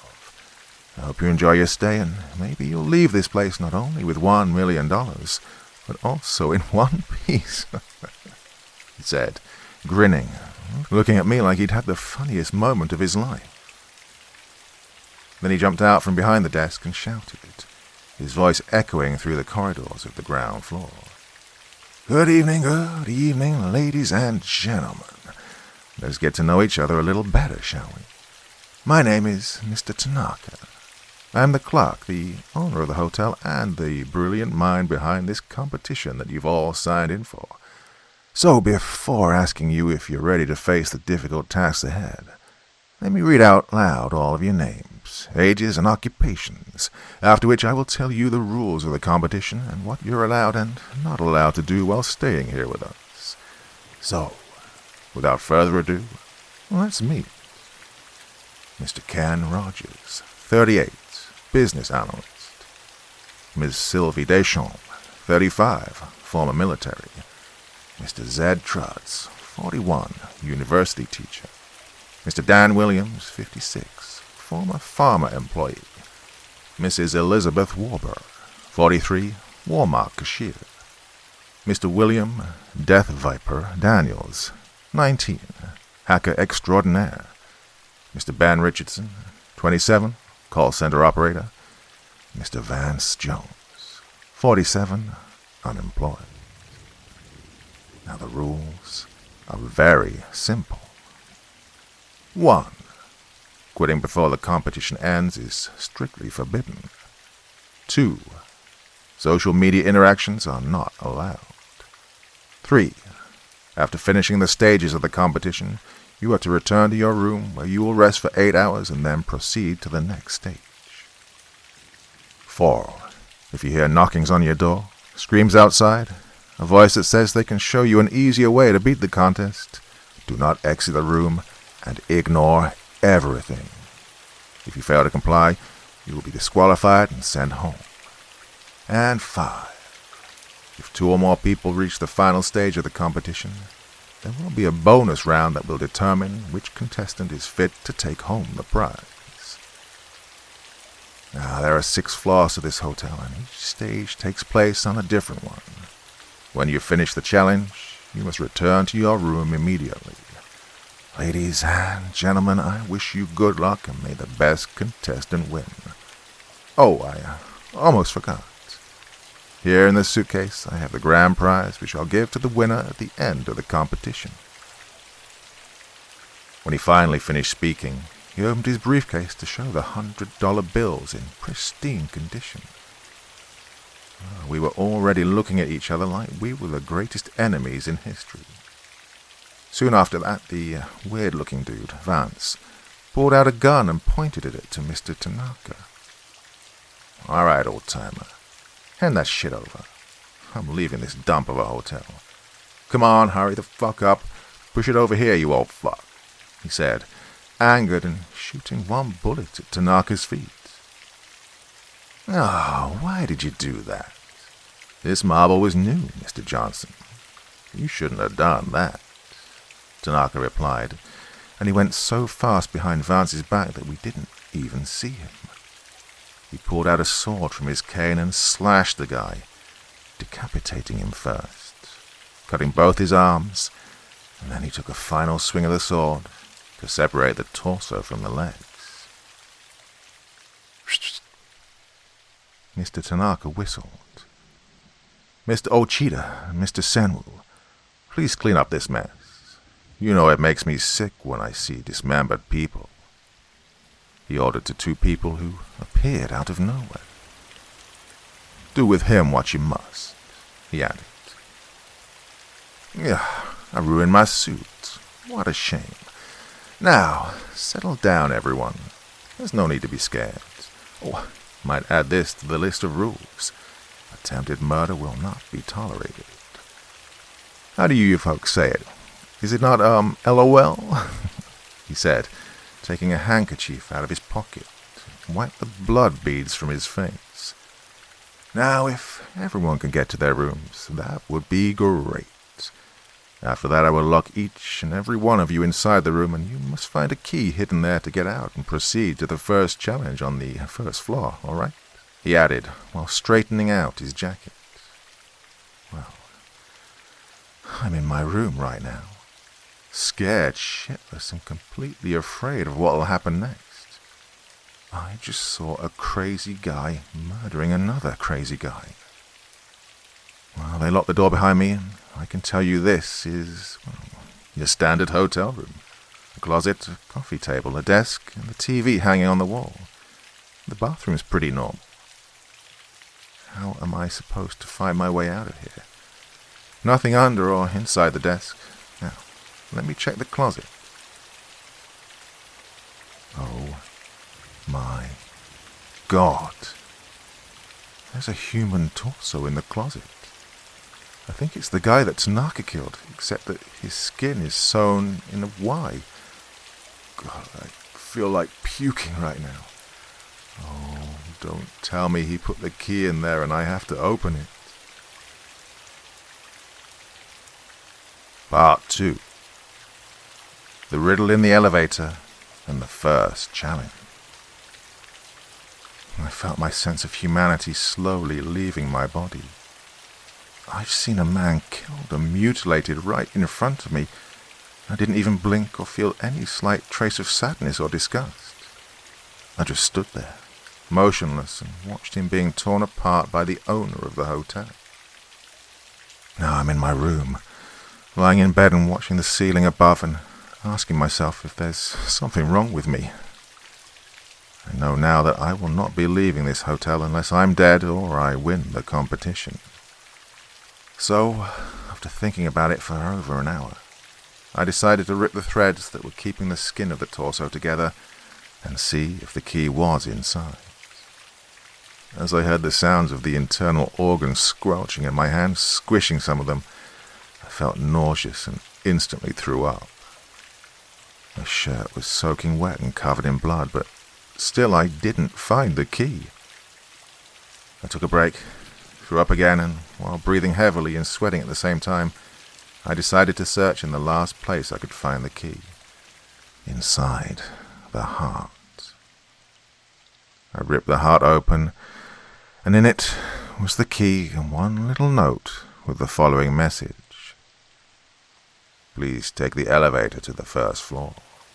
You have exactly 30 minutes to get back to the room. If you meet the guardian of the first floor, it's kill or be killed. Good luck. Well, shit. I was thinking that this was it.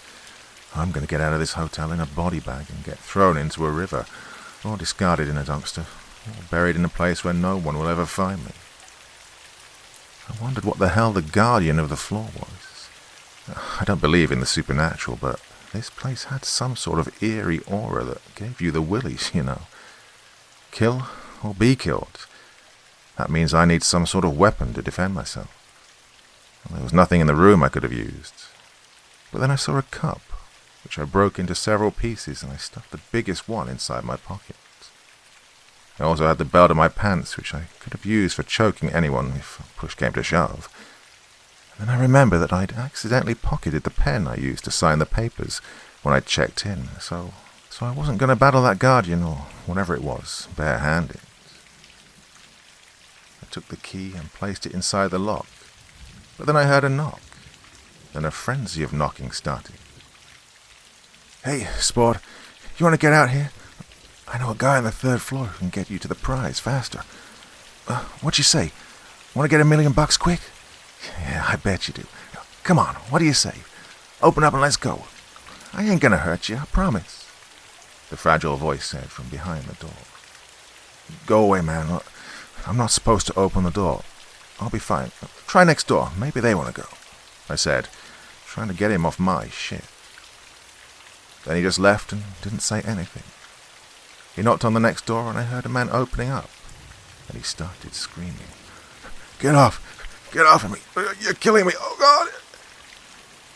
His screams died down into a gurgling as he choked on his own blood. In the silence that followed, I heard Tanaka in the distance. Settle down, boy. You got fed good. He was a fat one, wasn't he? The man that had knocked on my door began slurping on something. I didn't want to imagine what could make that kind of sound. I turned the key and went to the elevator.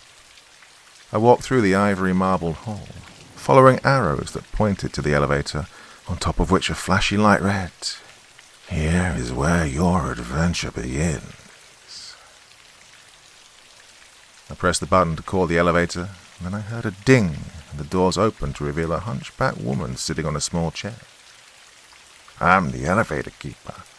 My name is Dimitra, and I want you to answer me a riddle before we go to the 1st floor.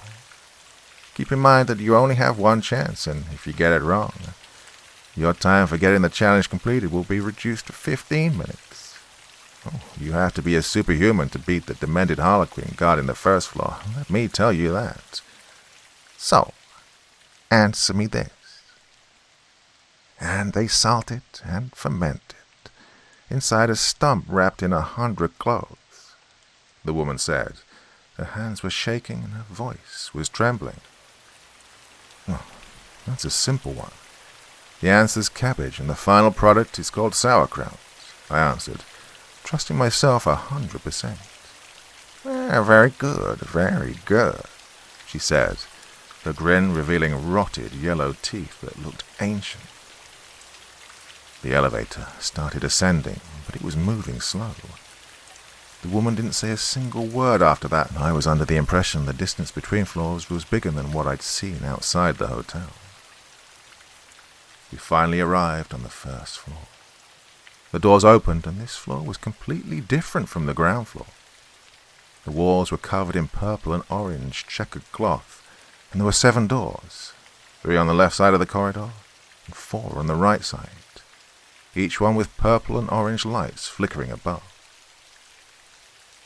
At the end of the hallway was the exit door with a timer above. The countdown started, and I had to move quickly, even if I didn't know what I had to do. I was starting to feel like I was in one of those escape rooms, with the major difference that here, if I didn't manage to complete the challenge, I'd be dead as disco. I opened the first door, and inside was only a chair between the 4 walls.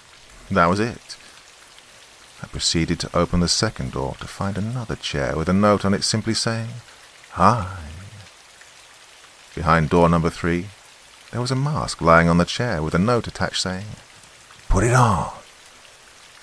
Door number 4 had a gun with a single bullet inside, and the note said, Do it or else. I opened door number 5 only to find a tape recorder. I pressed play and carnival music started playing through the corridor. Door number 6 creaked a bit when I opened it, and there was a note with bloodstains on it saying, Goodbye, you fuck. And then I heard door number 7 opening.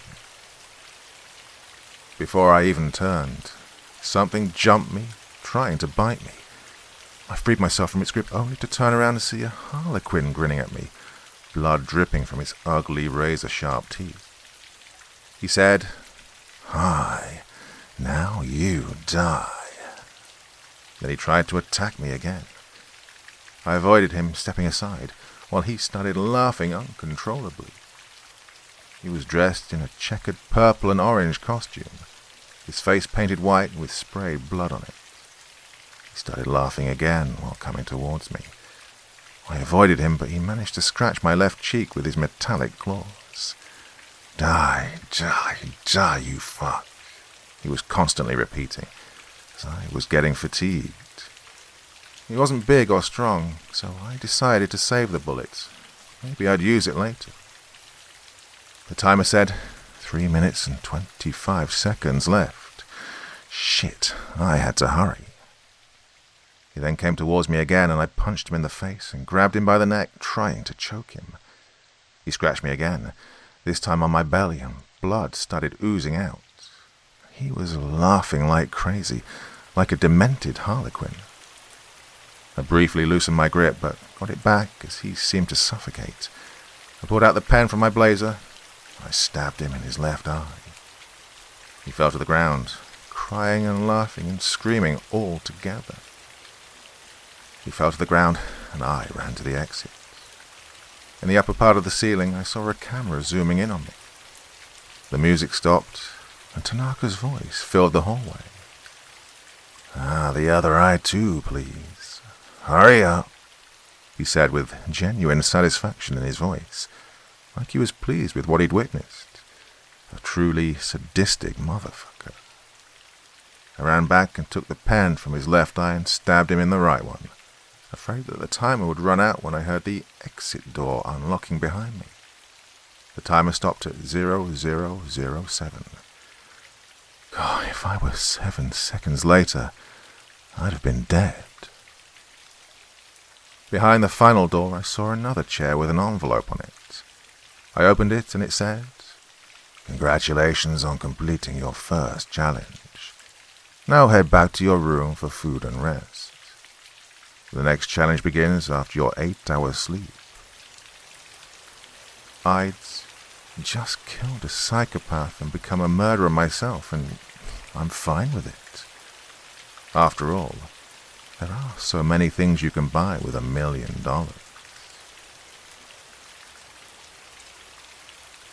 Part 3. Enjoy your lunch, Mr. Richardson. You see, money rules the world. No matter what form or shape it comes in, if it's gold, coins or banknotes, it always was like this, and it always will be like this. Some people steal it and become rich. Some people work hard and get to be successful entrepreneurs, business persons, CEOs of companies that are worth billions of dollars. And then there are people like me who believed it must just be an idiotic game where a guy is asking you questions or making you go through stupid challenges, and then you'll be able to win $1 million and go back home safe and sound with your mind intact. Well, how this shit'll play out, I don't know. What I know for sure is that the grand prize is blood money. It is what it is, and I just can't quit now. I will not quit now. I need it so I can leave that god-awful job and get away from all those fucking stupid and boring people. But, as the saying goes, all that glitters is not gold. So I must be extremely cautious. Keep my eyes open and my ears peeled. And the last important aspect of the matter is that I should follow Tanaka's freaking rules, just to be sure I can have a minor chance of staying alive and in the competition. And maybe if I'm skilled, or lucky enough, I'll win that cursed briefcase filled with cash. I'm in my room right now, scared and still bleeding from the cuts the harlequin decorated my skin with. Well, it's a good thing that I made it out alive after a fierce fight with that man. Or was it not a man? I just don't know anything anymore. This place seems real and not real at the same time, and the people here are not simply people, I believe. Am I in hell? I'm going to sleep now. I'll update you in the morning. I hear knockings on the door in the middle of the night. I wake up, and on the other side, a child's crying. "Help me. I can't find my mommy. Please, mister. I'm cold and afraid. I want my mommy," she says. I check the time, and it's 3:33 a.m. I can't open the door. It's against the rules. Just go away. You're not real, or if you are, then you're just trying to get me to break the rules so I can get killed, I reply, sleepy and annoyed while feeling a cold wind entering the room. as I start seeing vapors coming out of my mouth and the temperature suddenly drops.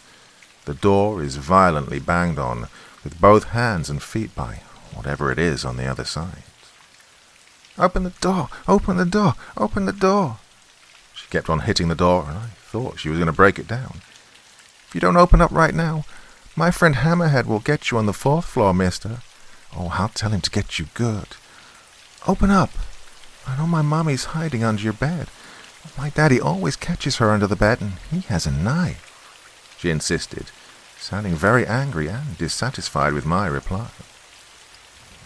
It suddenly stopped, and the temperature came back to normal. I guess I'm going back to bed now, and hopefully nothing will interfere with my sleep, as I need the rest and recovery for tomorrow morning. I wake up in the morning after my near 8-hour sleep, wondering what's happened with that little girl. Did I ever dream, or was she real? I don't understand this place. It seems like it's fucking with your head constantly, trying to get you to break the rules. The TV turns on by itself, and Tanaka appears. "Congratulations on completing your first challenge, Mr. Richardson. Talk about being on the edge, eh? Please don't eat too much for breakfast, or take a shower and head to the elevator for the next challenge. I hope your stomach's ready, because you'll have one of the best lunches you've ever had in your life. It's my favorite, if you don't mind me saying," he says. "Oh, and one more thing," he adds. "I must inform you that Mr. Ken Rogers sadly broke the rules and has left the competition. There's only 5 of you left. I wish you the best of luck." He finishes his intervention as the TV shuts itself off. I get out of bed and try to take a shower as best I can. The wounds from the encounter with the Harlequin are still hurting, but I think I'll make it. I take a shower, grab a quick bite, and then change my clothes. I'll be trying to update you in real time as I move forward with, hopefully, completing the second challenge. I still have the shard from the broken cup. The pen, although let me rinse it a little. It's still stained with the Harlequin's blood after poking his devil eyes out. And the gun with 1 bullet inside. I get my blazer on and finally get my belt on my new pair of pants. I press my ear on the door and try to listen if there's any noise outside. And after approximately 2 minutes of not hearing anything that might disqualify me from the competition, or worse, get me killed, I decide to unlock the door. I go out of the room and head to the elevator and notice a new message above its door saying, "Enjoy your lunch, Mr. Richardson." The elevator dings as the doors open, and this time there's no one inside, so I just push the button for the 2nd floor, but as opposed to last time, this time the elevator barely moves. The doors open up again quickly, and the scenery is completely changed. Well, I'm still in the hotel, but the walls are covered in moss, and there's grass on the ground. I feel like they've grown a forest inside the hotel. It all feels so real. The hallway seems very long, so I start walking as I see trees in the distance and smoke coming out from behind them. I still walk, and then a green arrow appears, pointing forward. After 10 minutes, I start seeing the shape of a wooden hut and go towards it. The smoke is coming from its chimney, and as I enter, I see the fire running with a cauldron boiling over it. I then catch sight of a few strange drawings on the walls depicting devils dancing and eating a very big feast together with their leader who's sitting in a throne made out of human bones. Then, on the kitchen table, I see raw meatballs on a wooden plate, probably waiting to be cooked, green mushrooms and some chopped leaf. Well, I must tell you, it smells really good, and I'm starting to get hungry. I haven't had some meatballs in quite a long time. I then start hearing some noise coming from outside the shack, and an old woman's voice starts whistling, and then she starts saying, 1, 2, you'll love my stew. 3, 4, you'll ask for more. 5, 6, you'll lick your lips. 7, 8, you'll celebrate. 9, 10, you'll come again. I hear the door opening, and as I turn around, an old hunchback woman is standing before me. She blows some dust in my face and sends me to sleep. I wake up, pinned to a chair at the eating table, but I can't move my body except my eyes. I see the woman stirring in the cauldron. Lunch is ready. Oh, you'll love the meatballs, I'm sure of it. This is my special secret recipe. You won't find it anywhere in the world. The taste is so good and the texture is something else. But what makes it special is the meat. I have a special kind of meat that I'm always using for this challenge. The only person that knows the secret is Mr. Tanaka, and he loves it so much he's now using it for all his meat-based foods made in the Zenith kitchen, she said, in what seemed to be an unending monologue, as I couldn't speak. I feel my jaw slowly unclenching, and the first words that come out of my mouth are, "Oh, I'm so hungry. Please give me something to eat," I say, hearing my stomach rumbling while I breathe in the amazing smell that fills the room. She then gives me one serving of her stew. As I feel my hands moving again, I start eating it. I feel like I'm in a sort of trance, that my hunger is not my own. I finish the plate and ask for another. "This is so good. Can I have one more, please?" I say. "Do you remember me, Sonny? I'm Demetra from the elevator. Oh, I hope you'll like this final serving because you must go back to your room. Mr. Tanaka says there's something big coming for all the participants." She asks me as she gives me another serving, her voice sounding like she's not one of the bad guys or girls. "Yes, I do," I reply. "You're the riddle woman from the elevator. What is this place?" I ask her back. "This is my home inside the hotel. I created my world here, and I'm responsible for the second challenge. Are you done?" she asks me. I can feel my legs now, and as I look in the plate, I see human eyeballs and ears, teeth and fingers all mixed in with the meatballs. I feel sick. I throw up. I start crying and yelling. "What's the matter, Mr. Richardson? Too much salt in the sauce?" she's asking me, mockingly. I start running towards the door, tears flowing down my cheeks. As I look back, she starts laughing, while sucking on an eyeball. "You want dessert? Or maybe some of this magnificent stew to go?" she asks me, with her green eyes glowing in the darkness of the forest. I reach the elevator, and finally, I'm in my room again. I think that she cooked the remains of that guy next door to me, or what remained of him after he was eaten by whatever it was that ate him. That Ken Rogers guy. I feel sick to my stomach. All these people, or whatever they are just plain crazy and sadistic. I can't leave, though. I must remain calm and strong. But what the hell will I eat? What will the next challenge bring me? What must I endure next for that fucking prize? Part 4. I just attended the strangest masked ball. What should have been a refreshing 8-hour sleep became a constant twisting and tossing and turning around in my bed, followed by me feeling sick and getting up to go to the bathroom to throw up. My mind was filled with the images of what I'd last seen inside that stew that I'd eaten, and these thoughts became themselves nauseous. I never thought I'd endure this much for what seems now like pocket change. I mean, given the choice again, I would take my physical and mental health over the $1 million any given day. For 7 hours, I felt sick to my stomach and mind, but I was able finally to catch 1 hour of sleep. 1 hour that seemed to be an eternity. Why? Well, let me elaborate a little. As soon as I drifted off to sleep, I felt myself leaving my body, exiting the room and going straight to the elevator. The hall lights were now dimmed, and the arrows that pointed to the elevator weren't lit up. I pressed the button, and there was no message from me on top of the doors this time. I then heard a muffled ding, and the doors opened. The inside was pitch black darkness, and the only thing I was able to see were the lights on the buttons. I instinctively pressed 3, and the elevator started ascending, without the doors closing. I passed the first floor, and I saw the harlequin waving at me with blood coming out from its now missing eyes. Then I passed the second floor, and that witch, Demetra, scared me when she almost came inside the elevator with me. "Oh, want another serving, Benny?" she said, her crazy laughing sending shivers down my spine. I arrived on the third floor, and all I saw was a big red door with a golden handle in the distance. It looked like it was far away and very close to me at the same time. It was standing there idly in the vast darkness of the third floor.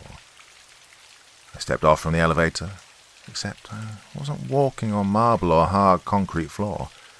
I felt like I was stepping on clouds, but with every step I heard a different kind of sound coming out.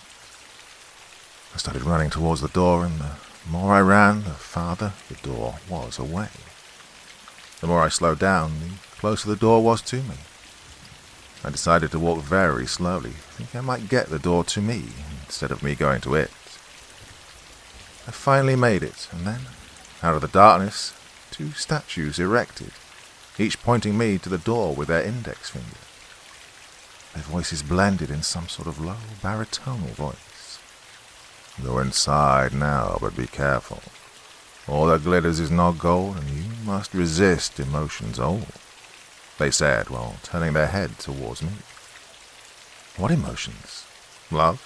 Hate? Fear? Courage? I thought to myself. I turned the handle of the door and entered inside a room that looked like a big event hall. The sort where rich people go to attend secret parties that you've probably read about online. There was classical music playing inside, and people were chatting, their voices coming together as one. There was another big wooden door at the end of the room, which was bolted shut, so naturally I wondered what that was. When reaching it, I was approached by a masked waiter who asked me if I wanted a drink, which I politely refused because all of this didn't seem real. I mean, I only had human stew back on the second floor. I wouldn't want to be drinking human blood or something, you know? Something felt wrong with that door. It seemed like it hid something ugly behind it, like all hell would break loose if it was to be opened. Was I the only one not wearing a mask? Or was I? I went to a big mirror that was placed on a wall to my right to see if I was still the same, because everything seemed wrong, and to my utmost surprise, I was masked like the rest of the attendants at this grandiose masked ball. I was wearing, out of nowhere, a bouter mask, the sort they use in Venice, Italy, for their masked balls or parties. It seemed glued to my face. It didn't come off. Why didn't it come off? What was that? Was I dreaming? Was I in the depths of my mind? Dreams or nightmares? Love, hate, fear, courage, emotions old. Was I wearing the mask, or was the mask wearing me? The finishing decorations on the marble walls were made of gold. The cutlery and platters were the same. "Don't touch them, they're poisoned. Don't drink the champagne, it's poison," I remember thinking to myself. Oh, God. The door I'd come through had disappeared. It wasn't there anymore. In its place, there was now a double black door. 2 people came and opened it, and at that point the music stopped and everyone watched some hooded figures wearing black robes coming from behind them, wearing masks. They seemed to be some sort of initiators of this mask ball. They were, simply, the red Onai mask, the orange-yellow sun and moon mask, the green woman with snakes in her hair mask, the blue faceless mask, the indigo shattered glass mask, the violet skull mask, the white happiness mask, and the black sadness mask. The red mask, which appeared to be their leader, started. "We are the Council of the 9 Masks, and we bid you welcome to the greatest masked ball in the world," he said, clapping, and while doing so, every other person attended started choking and dying, and then being sucked into the marble floor. "Mr. Richardson, each of us will either ask you a question or ask you to do one thing. Depending on your answers and actions, you'll be able to open that wooden door over there and get back to your room. This is your third challenge. Let it begin, the red mouse said, gravely. I then realized that I was in fact on the third floor, even if it didn't seem so at first. When I first arrived and looked at the hotel, the third floor was the only one that had no lights on. It was just like it had never been used. Well, I understand why that was. It was because this floor was the contestant's mind, and they've chosen to fuck with us using these abominations, trying to make us insane and make us quit, so that we get killed and eaten by whatever it was that had eaten Rogers, and then turned to stew. Disgusting. I'd always had a strong mind, so I decided there and then, in the palace of my mind, that I would take up all their fucking challenges and questions and tricks and whatever the hell else they had for me. I was ready. This was what they required of me. Red Mask, where do you think you are right now? What is this? My answer. We're on the third floor and this challenge takes place while I'm sleeping. This is not a dream, this is real. It just happens while I sleep because that's what Mr. Tanaka thought would be good. Orange-yellow mask. If you could have the sun or the moon, which one would you choose and why? My answer. I could only choose both. It's the natural cycle of the world. You can't have one without the other. It'd break the natural order of things. Chaos would ensue and the world would end. Green mask. Have you ever heard of me and what I do to people that look at me?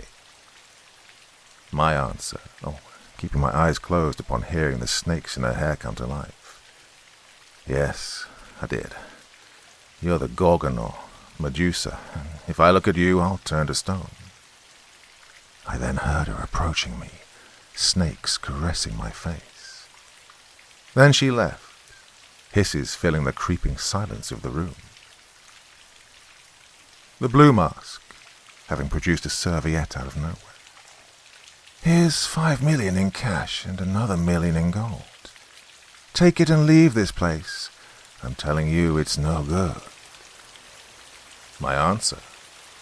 I don't break the rules. That's not real money or gold. I looked back at the serviette and it had turned to bugs and cockroaches and worms squirming in a trash bag, climbing over Blue Mask's arms and body, invading him. The indigo mask. You wake up early and see me in the sky, and you fear me until the day you die. I promise things that should not be. You take it fast, too blind to see.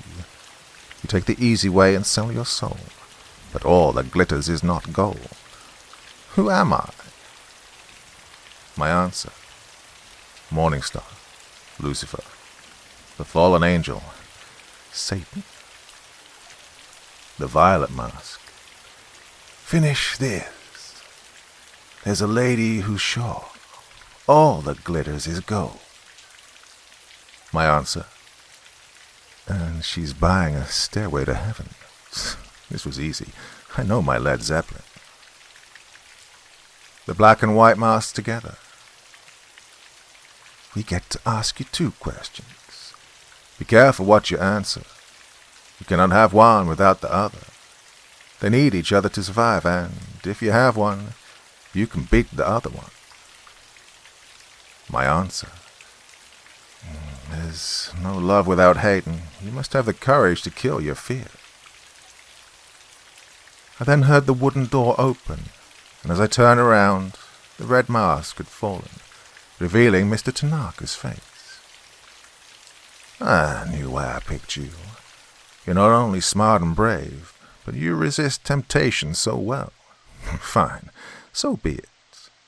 I must warn you that these final challenges will be absolute hell, and if 2 of you end up living after the final round, it'll be one hell of a bonus round.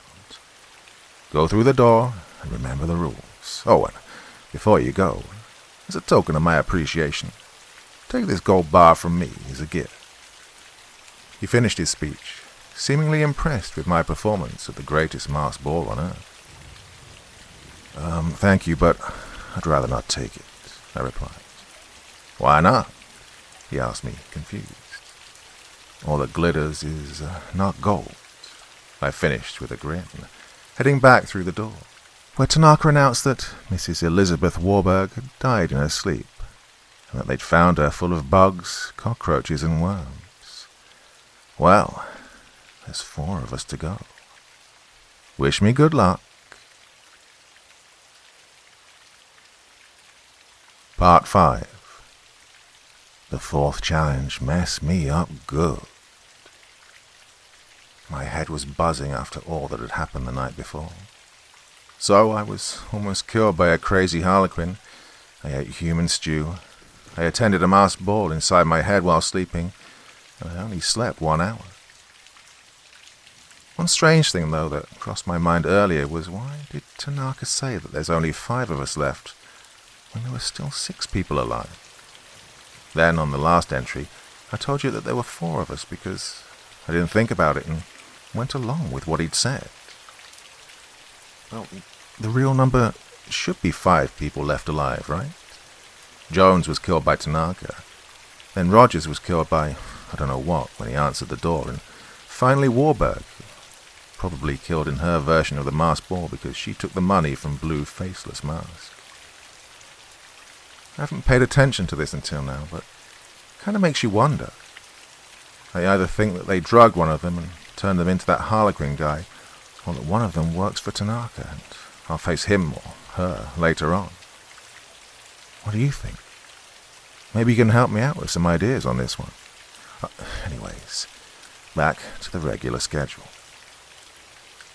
The end of the competition was drawing nearer.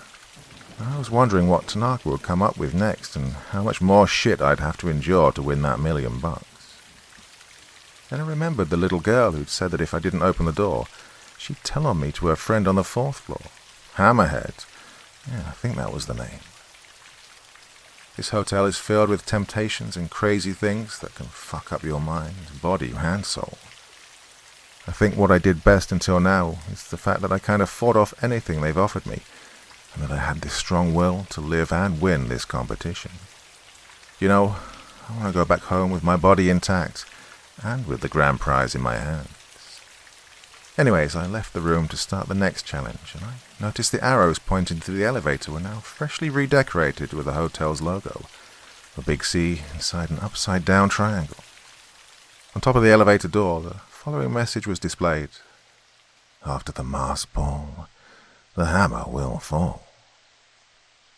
I pondered a bit on the meaning of that, and I hoped that I won't be up to some other crazy guy, but deep down, I knew that would not be the case. I could only defend myself by fighting whatever I'd encounter.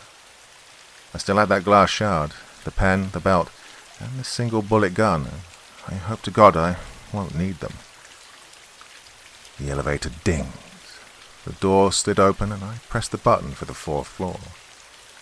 As soon as I started ascending, a putrid smell of blood and dead things started to fill the air. The doors opened and the smell became unbearable, and I immediately vomited in the elevator.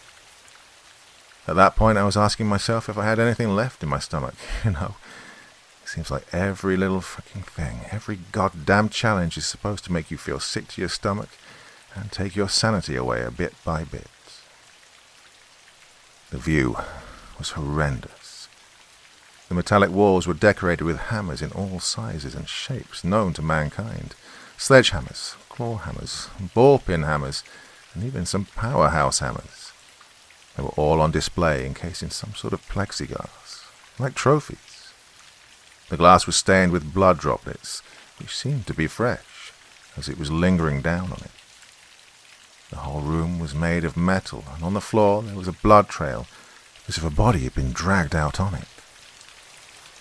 I followed it, and soon after, I didn't know where I was anymore. I'd taken so many turns, so many left and right turns, that I didn't even know how to get back.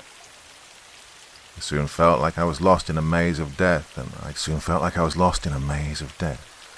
that I'd soon be hunted by whatever adversary may come my way. as I felt my heart starting to pound in my chest. An immense pressure invaded my head. I reached a metallic door. It had blood smeared on it and was dripping down from the handle. I opened it, and inside hooks were dangling from the ceiling with rotting animal carcasses hanging on them. I could see carcasses of cows, and horses, and goats, ready to be portioned and cooked. I made my way through them, and at the end of this room there was another door with an employee-only sign on it. I decided to slide it open, so I pushed it to the right side. This wasn't against the rules, right? And I saw dead people hanging from the ceiling in hooks, blood dripping on the floor, and some of them were hung head down, probably to drain the blood faster. There were even bodies on the floor, one resting on another as if they were resting after the fight they'd put up with their killer. What the fuck is going on here? Upon closer inspection, I could see that two of the dead guys were Zed Trutz and that farmer guy, Dan Williams. Both were dead as disco, and they were probably killed by whatever it is that guards this door. I heard the door behind me opening, and I quickly decided to hide between the cadavers lying on the floor, myself pretending to be dead. I had my gun ready in one hand and the pen in the other, and maybe later I'd be given the chance to put it through the skull of whoever was coming. I heard the entrance door opening and then some clinks and clanks on the metal table at the far end of the room. Probably the weapons used for killing them. Then I heard him speak. Right, you're all drained up. Little hell will love drinking your blood when I get back. You look so much better when you stay still, you know. Why do you cause all that fuss before you die? I don't know. Right, wonderful. Let me get you down from here and place the next lot on these shiny hooks, he said, his voice resembling that of an evil Gordon Ramsay. Oh, shit. What the fuck am I going to do? And who the fuck is little hell? I thought to myself, almost pissing my pants. I peeked a little from behind the two dead bodies I was hiding behind. I saw a large, approximately 6'5" tall guy, his shiny hair slicked back nicely. He then turned around and I saw he had one glass eye, a large scar on his face, and he was wearing a black leather apron with hammers attached to his belt, encircling his waist. He then took the bodies down one by one and placed each on a metal table, and I managed to see what he was doing. He was hammering whatever joints and articulations he could, ankles, wrists, knees, elbows, and then he smashed a final blow in the center of the forehead. The sound was sickening as I heard the hammer dropping and the bones cracking. It made me feel like my own bones were made of rubber. He then turned towards me and started grabbing bodies to put them on the hooks. He was 2 bodies away from me, and it was there and then I decided to try and stab him in the temple with a pen and shoot him in the head good. I'd never used a gun before in my life, so the probability of me missing was very, very high. I jumped when he was grabbing the body next to me and shot first, but I only managed to hit him in the shoulder. Ah, you motherfucker. Ah, you're so fucking dead. You don't fucking mess with Hammerhead. Don't you know that? He yelled in pain. Fortunately, I was faster than him, and more important was the fact that the hammer he wanted to take out from his belt had got stuck. I jumped over him and grabbed a hammer from the table quickly and hit him in the head, knocking him out cold. My heart was racing, so I decided the best thing to do was finish him off for good, maybe give him a taste of his own medicine, in the same way he killed those innocent folks. I turned him around and decided I should bash his wrists with the hammer so he wouldn't be able to use his hands. But before doing that, I decided to do something that I'd gotten very good at. I stabbed him in the eye with my pen so he couldn't see me. He let out a huge scream and tried to find my throat, before raising himself from the floor. He was blindly searching for me. "Where are you, you fucking son of a bitch?" he said. "I'll fucking kill you," he added, while walking around like a drunk man inside that human abattoir. "I'm right behind you," I added while hitting him in the side of his right knee. He let out a huge scream, kneeled, and then I did the same with his left one. "You like killing innocent people, piece of shit," I said while pressing on the bullet wound. "Well, I'd say to look me in the eyes before I fucking kill you. But you can't do that now, can you? Stay still, you psycho. Let me take your fucking eye out. I want a souvenir from you. I'll teach you to kill innocent people," I finally added before swinging the hammer to his right temple. After I heard a popping sound, blood started coming out. The hammer had got stuck in his skull and I wasn't able to pull it out. So the hunter became the hunted. Oh, the adrenaline rush was huge. I know you might think I'm a psycho myself, but I did what needed to be done to save my life. I then got out of the abattoir, but the corridors I came through had changed, and the scenery wasn't the same. Instead of those cold metallic walls with hammers on them, they were now decorated with musical instruments placed on red velvet tapestry. Violins, guitars, flutes, cellos were all displayed on the walls, but the blood was still there. I walked and walked. Then I arrived in front of a big wall on which a painting of Tanaka was hanging, his hands pointing to the left and right sides. A voice started out of nowhere. "Congratulations once again, Mr. Richardson. Now, as a token of my appreciation for your hard work, efforts, and dedication, I'll be giving you a choice. On your left is the way back to your room, where you'll be resting for the next 8 hours, as per agreement. On your right side, however, you'll be able to go straight to the next challenge, thus gaining a considerable advantage in the competition. And I can give you my word of honor that there's no trick here this time. So, what's your choice gonna be?" he added before the corridor was lit up with a powerful bright light to my right and with a dark and bluish light to my left. Now, I've been standing here for the past 15 minutes, thinking of what I should do and thinking of how many people are still in the competition. Is it 2 or 3 of us left? So, should I take the left side or the right side? Part 6. I heard what nightmares sound like. One thing I learned while staying at this hotel is that you shouldn't trust anyone. So I went back to my room to get the sleep I so much needed.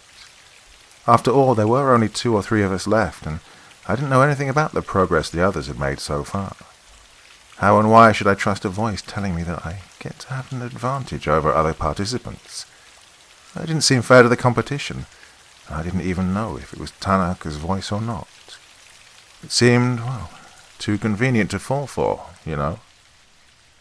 So anyways, I finally got to sleep a full 8 hours without any disturbances, interferences, or crazy people banging on my door. After I woke up, I had something to eat to get my energy levels back up, although the food had no meat in it because, you know, shit happened while I was on the 2nd floor. I went to the elevator, locked, loaded, and ready for my next challenge. At that point, I felt that nothing could stop me. I mean, I'd gone through so much since coming here that I now felt unstoppable.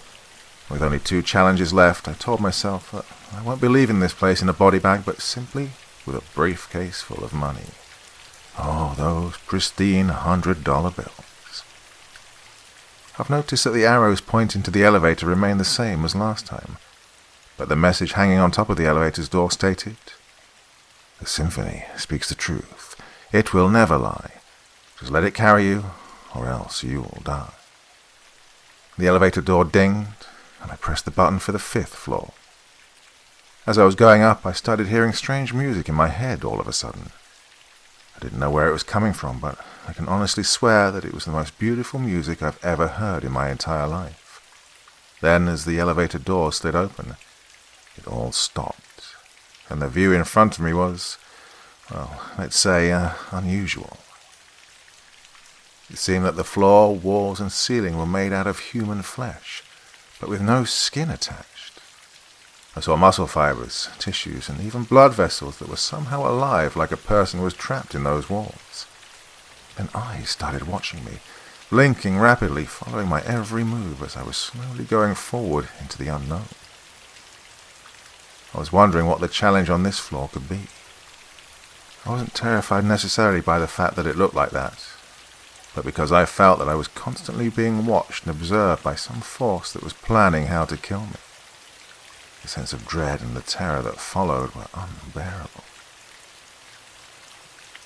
Faded violin music started playing throughout these flesh halls. The notes, the symphonies, and the melodies were slowly flooding my brain with all their enticing heavenly touch. Or was it a hellish touch? I started feeling sick and nauseous because stepping on human flesh was gross. Blood was jumping everywhere, and so I decided to run towards whatever I was running to. I then reached a red door that had a human face etched on it. It was gross and terrifying because it was just the left side of the face. Its mouth open wide in horror like it wanted to scream, its eye constantly twitching and moving in agony. As my sight went down to see the full image, I noticed its hand was broken into several spots, in a zigzag fashion with the index finger pointed to the handle, as if it was inviting me to go in. I stepped inside a concert hall where Debussy's Clair de Lune played in the speakers that hung all over its corners. The red velvet curtains were drawn, and I saw approximately 100 skeletons all looking to the stage as if they were waiting for the concert to start. The music shifted to Rachmaninoff's Isle of the Dead, and then the skeletons started turning to ash, leaving all the seats empty. I heard the door opening behind me, and I saw that hacker kid. Oh, he was as pale as a ghost's ass, probably stricken with fear. He glanced at me, nodded his head, and took a seat somewhere 20 chairs to my left. Then, after a while, I heard the announcement that came through the speakers. This evening's lovely, hellish and heavenly concert will begin in 5 minutes. Please take your seats and turn off your mobile devices. Enjoy the show.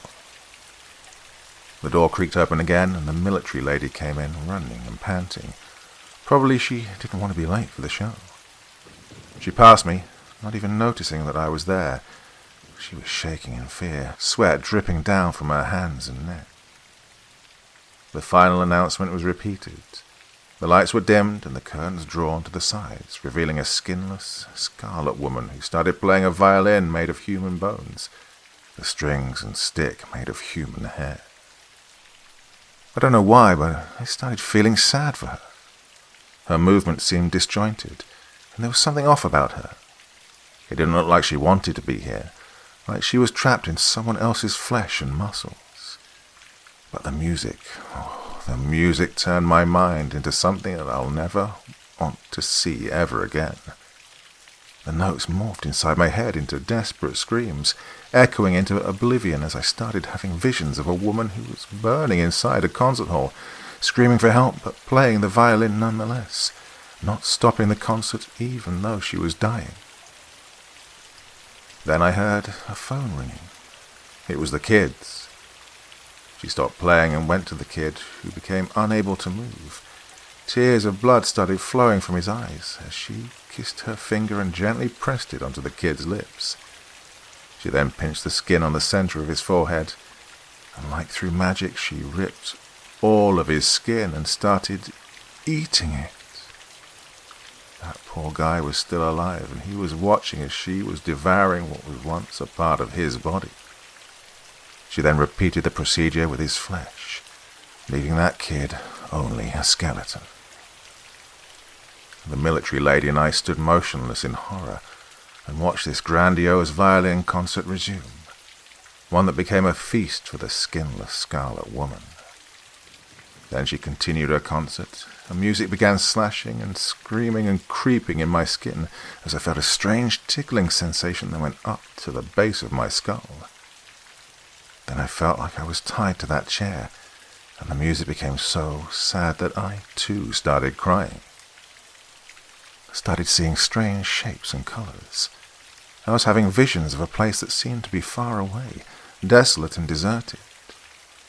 A realm filled with the music of the dead, where skinless people were roaming free in those arid lands, seemingly headed to nowhere. Of course, I didn't understand any of it, and why this was happening to me. I felt like this was some sort of hell, made exclusively out of people who had no skin on them. Were they some sort of distant relatives of ours? Were they angels or demons? Nephilims? I honestly can't tell you what they were, but I felt like it was very real, in the sense that it existed 100%. As I came back to my senses, the skinless scarlet woman who played the violin finally finished her concert. She took a bow, and the military lady and I stood up in a round of applause, but we never stopped crying. I honestly can't tell you why I was crying, but what I can tell you is that it wasn't out of fear. It felt like that music I'd heard made us feel that way, but what I felt was alien because it was a whole new emotion for me. Then I felt a sharp pain on my left arm, and when I looked I saw that a piece of my skin was missing, and a bloodied 2-inch diameter circle appeared near the upper part of my forearm. She probably didn't want to kill me too because she already ate that kid, but she did want to take a souvenir. As she finally left the stage, Mr. Tanaka emerged from the side clapping. Ah, what a beautiful violin concert. Miss Scarlett always fascinates us with her unique style that allows her to create a distant world through her music. Wonderful, wonderful. Yikes, that poor kid. Well, they told you to turn off your phones, didn't they? Sylvie, thanks for being my observer until now. Well, I'd say this young man standing here in front of us acted in such a great way that we could give him the prize now. Don't you agree? He said, as I realized that Sylvie Deschamps was his liaison, his mole in this contest. Yes, we could, Mr. Tanaka, but he still has the last challenge he needs to complete. He was good until now. He's the only one left in the competition.